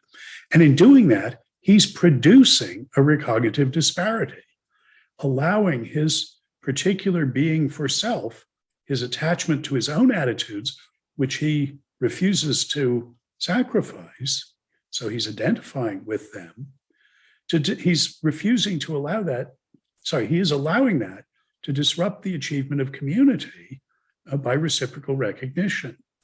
So continuing in 667, it's thus its own self which hinders that other's return from the deed into the spiritual existence of speech and the identity of spirit. And by this hardness of heart produces the disparity which still exists. What's normatively called for at this point, in the sense that it would be the explicit acknowledgement of how things are in themselves implicitly in this situation, namely that there is in fact an identity of recognitive attitude. Each of them is being the moral valet, the one who is confessed and the one who is judging. Explicit acknowledgement of that would be reciprocal confession. It'd be the judge's recognition of himself in the one who was confessed, saying, yeah, well, me too. In my judgment, I also have failed because it's impossible simply to apply the norm in my assessment. What would be the explicit recognition of the actual normative situation would be saying, yeah, we're all in the same boat. Or as the Firesign Theater of my youth put it, we're all bozos on this bus. The way Hegel puts it is the breaking of the hard heart and the raising of it to universality is the same movement which was expressed in the consciousness that made confession of itself. That's in 669. That is, the judge has to acknowledge that his judgments too can be given genealogical explanation as resulting from contingent features of his experience, that everybody is in the same boat in this regard. And that would be not identifying with the particularity of his attitudes, but sacrificing his attachment to his own prior attitude of privileging his attitudes over others. That would be an identification with and the recognitive production of a symmetrical recognitive unity or identity rather than a recognitive disparity. So Hegel says in 670, reciprocal confession is not yet the achievement of absolute spirit. It's a step towards it. In 669, the true, that is the self-conscious and existent equalization of two sides, that's a step forward to the mutuality. Now they each explicitly acknowledge that they've adopted the same attitude towards each other. The trouble is the attitude they've adopted is a niederträchtig one. That's why it isn't yet the achievement of absolute spirit and the kind of self-consciousness and community that he calls absolute knowing. Having a whole community of knowers and agents symmetrically and even-handedly playing the moral valet to each other, reciprocally confessing the justice of assessments of the sort originally made by the hard-hearted judge, people who've explicitly adopted the genealogical attitude, including towards themselves. They're Harmanians all the way down. That isn't going to abolish alienation. It just raises it to self-consciousness and universality, because the norms are still invisible.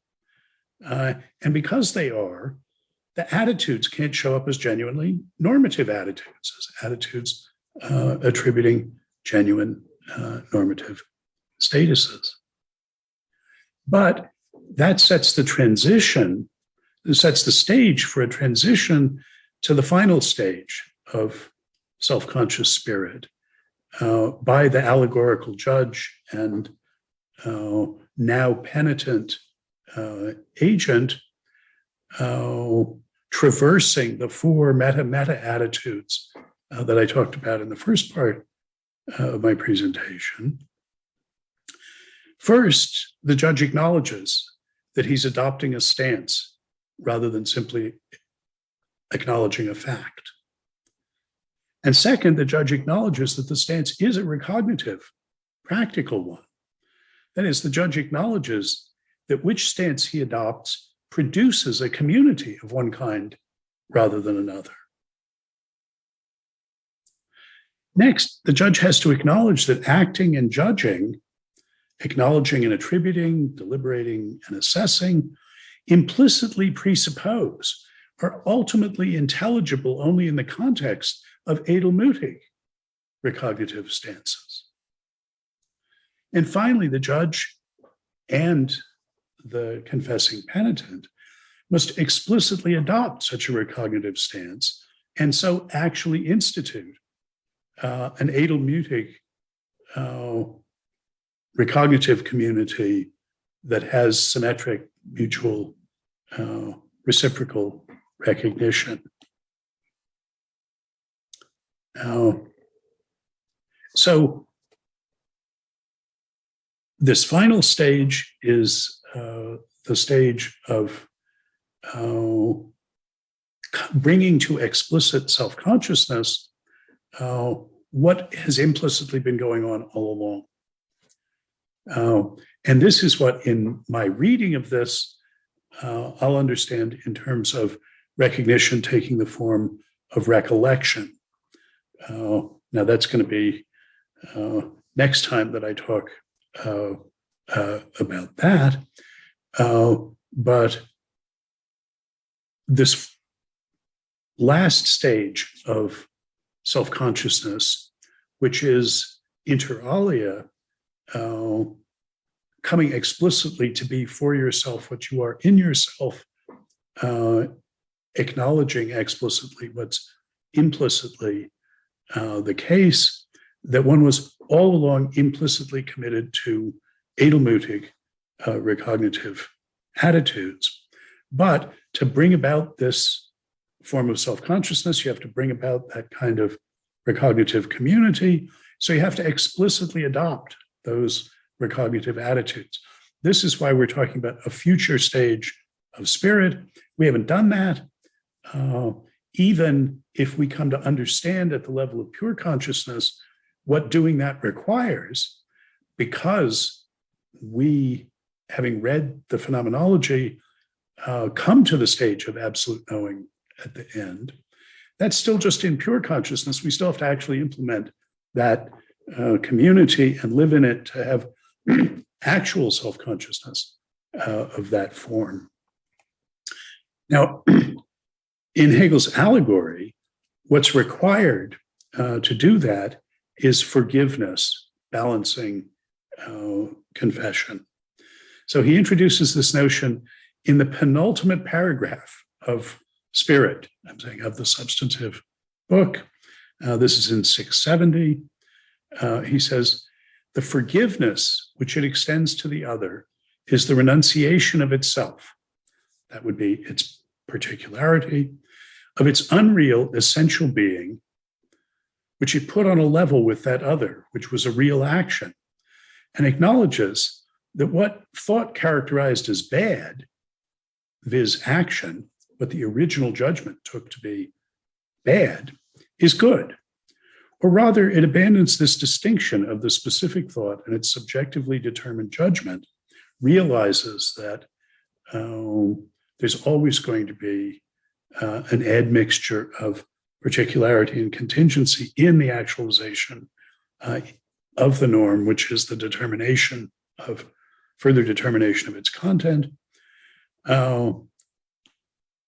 just as the other abandons its subjective characterization of action.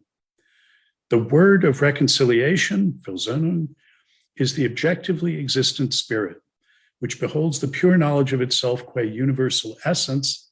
Essence, remember, is the norm, substance is the community, in its opposite, in the pure knowledge of itself, absolutely self-contained and exclusive individuality, a reciprocal recognition which is absolute spirit.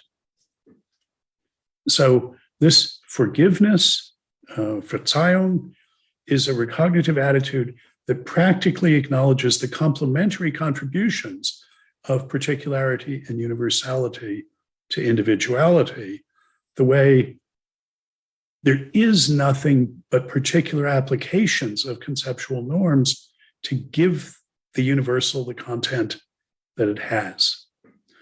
Now, I'm going to say that Hegel has given us all the raw materials we need to actually fill in the story about how this happens. I say in these last 2 paragraphs of the substantive part of the book, he doesn't. We're going to need to fill this in. But this is a practical community instituting form of self-consciousness and reciprocal recognition, which is structured by the meta-categories of Vernunft rather than Verstand. So the key question, I think, that we need to answer in order to extract the point of the allegory is, what is forgiveness?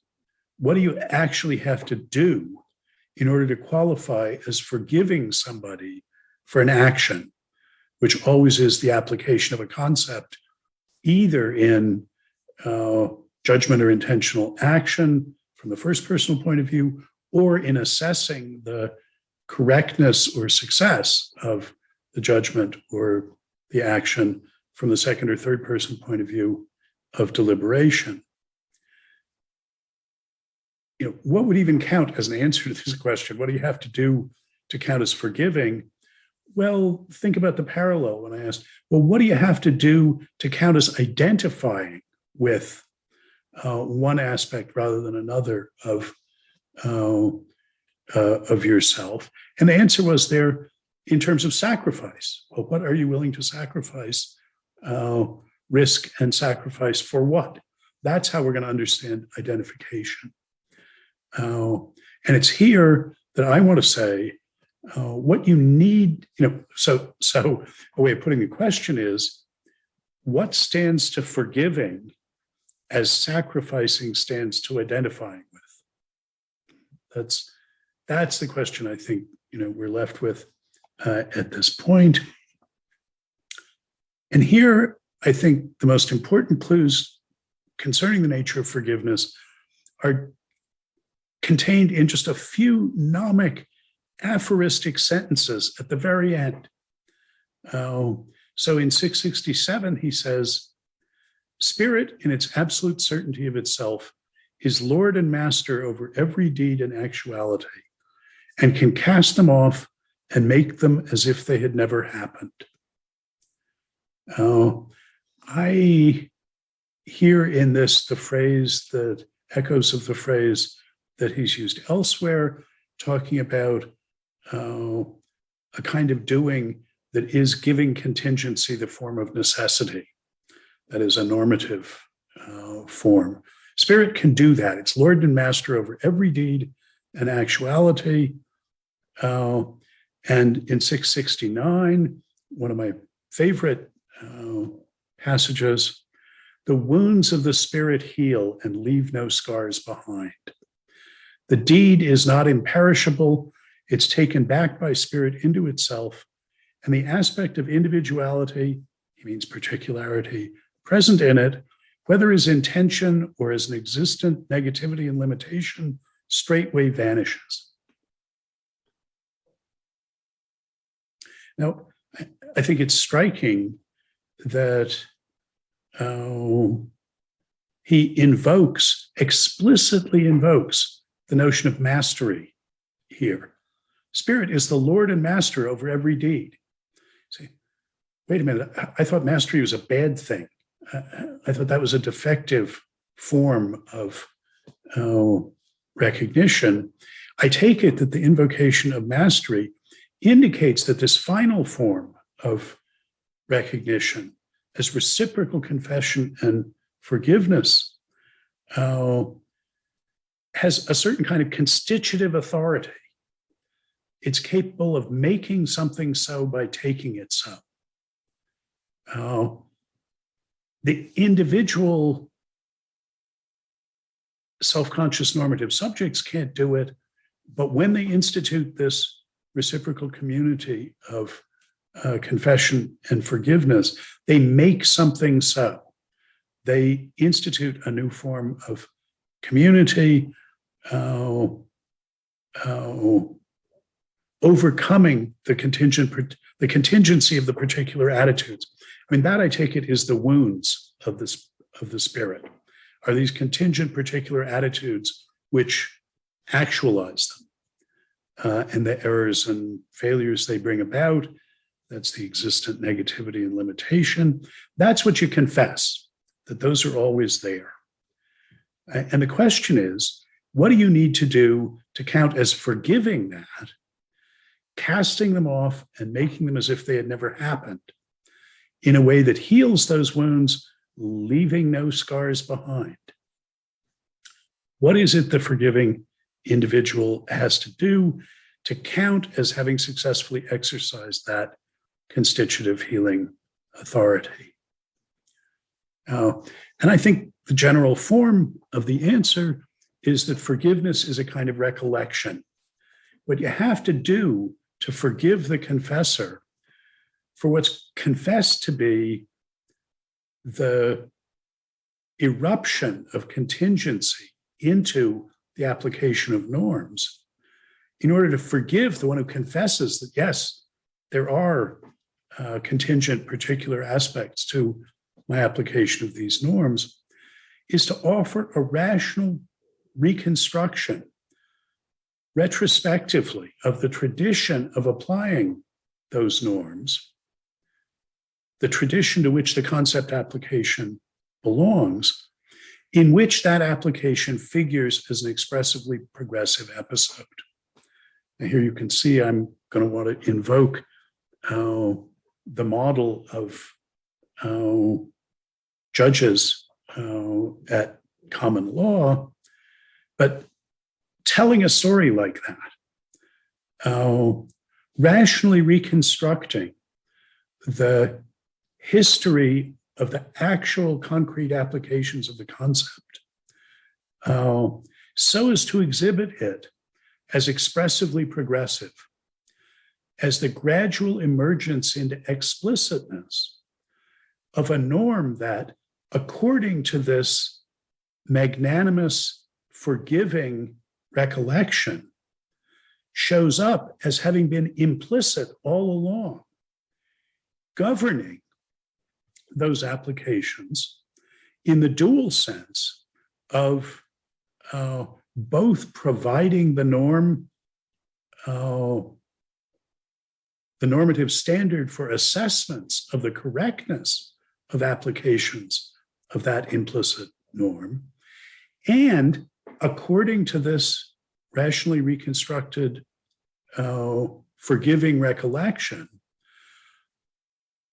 which those applications can be seen to be subjunctively sensitive to.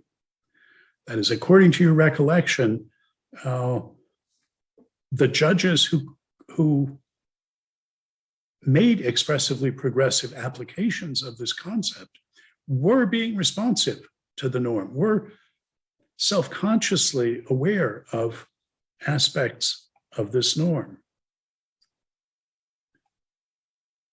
What the judge confesses is that his decision can be explained by what he had for breakfast. But the later judge forgives that by incorporating it in an expressively progressive trajectory that exhibits it as also responsive to the norm and serving to make more explicit something that was all along implicit. That forgiveness isn't something that you can do just by some grand gesture, saying, oh, I forgive you. I forgive what you did. It's a hard practical doing. You have to actually tell this rationally reconstructive story. It's something that happens in language. Language is the medium of this final form of recognition in which everyone confesses that their judgment, their application of the concept could be explained genealogically, does exhibit these aspects of particularity, but that judgment in its rationale is recollectively forgiving the precedential prior decisions and trusts that the future judges will be able to forgive in that same sense the aspects of particularity and contingency in this decision by seeing it as precedential, that is, as expressively progressive, as making visible, making explicit some aspect of the norm that can be seen as gradually but cumulatively becoming more explicit over the course of this tradition. So every party to this forgives the earlier members of what now is not just a past, but a history, something with the recognitive structure of a tradition. And everyone forgives to the best of their ability the prior applications of the concept, but inevitably fails to forgive all of them. There are these other decisions that were made that, as far as I, looking back as this particular judge can see, were decided wrongly, or anyway weren't expressively progressive. They didn't unveil anything new about the concept, about the norm. To that extent, I confess that my forgiving was only partially successful. I confess that I failed to do what I'm committed to doing, find a norm in all of these applications.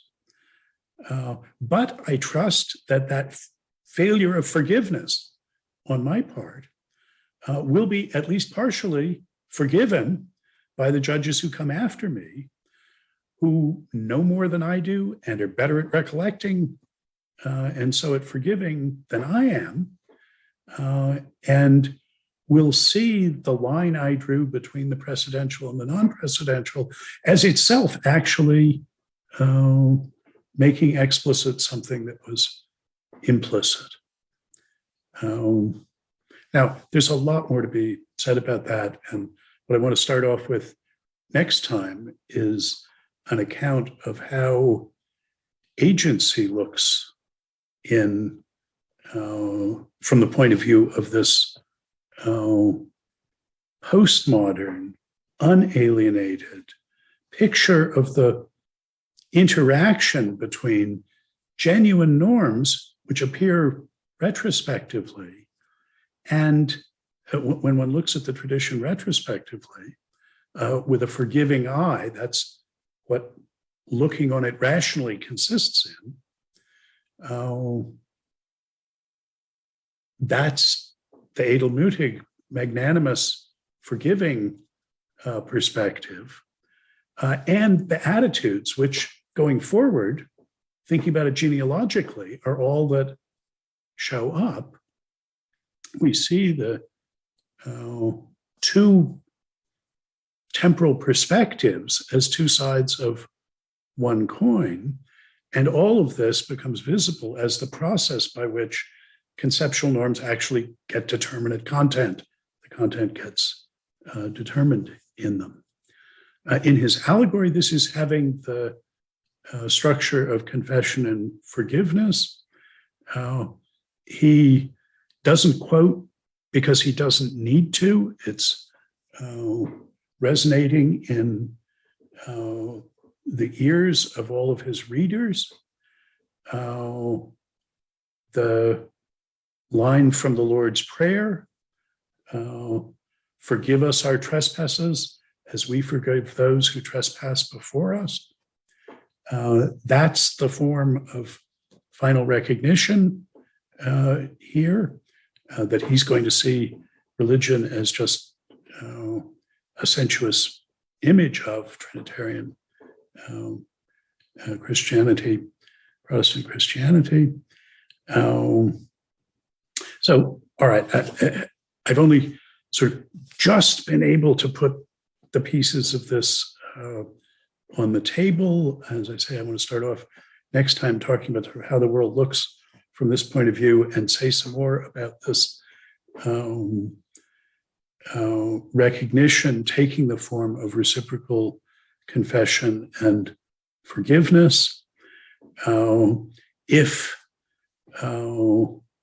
you want to binge instead of waiting a week to see it, that the Yale video of the Aquinas lecture that you have the text for, that's the place where I'm trying to sort of squeeze the moral juice out of this view and say what things look like from this postmodern point of view when recognition takes the form of forgiving recollection.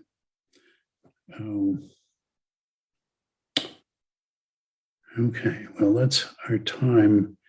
Any last comments or questions at this point? This is a lot to take in, but as I say, this is what we're going to be talking about sort of in the rest of the course now, is this place where he leaves us. I'll mention I'm in the syllabus committed myself, not next time, but the following time, to giving a reading of the very end of the Science of Logic, interpreting it as about this, saying, look, we already, by having achieved absolute knowing at the end of the Phenomenology, we actually have all the pieces we need to understand where the Science of Logic ends, even though we haven't been through everything in the Science of Logic. So I still hope to do that, but it's that's only going to work if we're sort of together on where this book ends.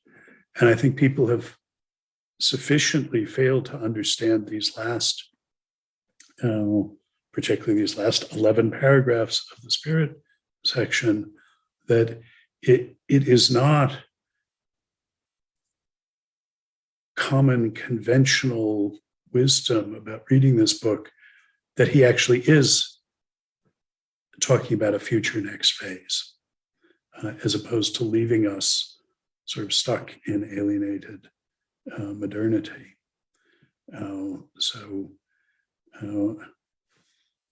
This, even that is controversial.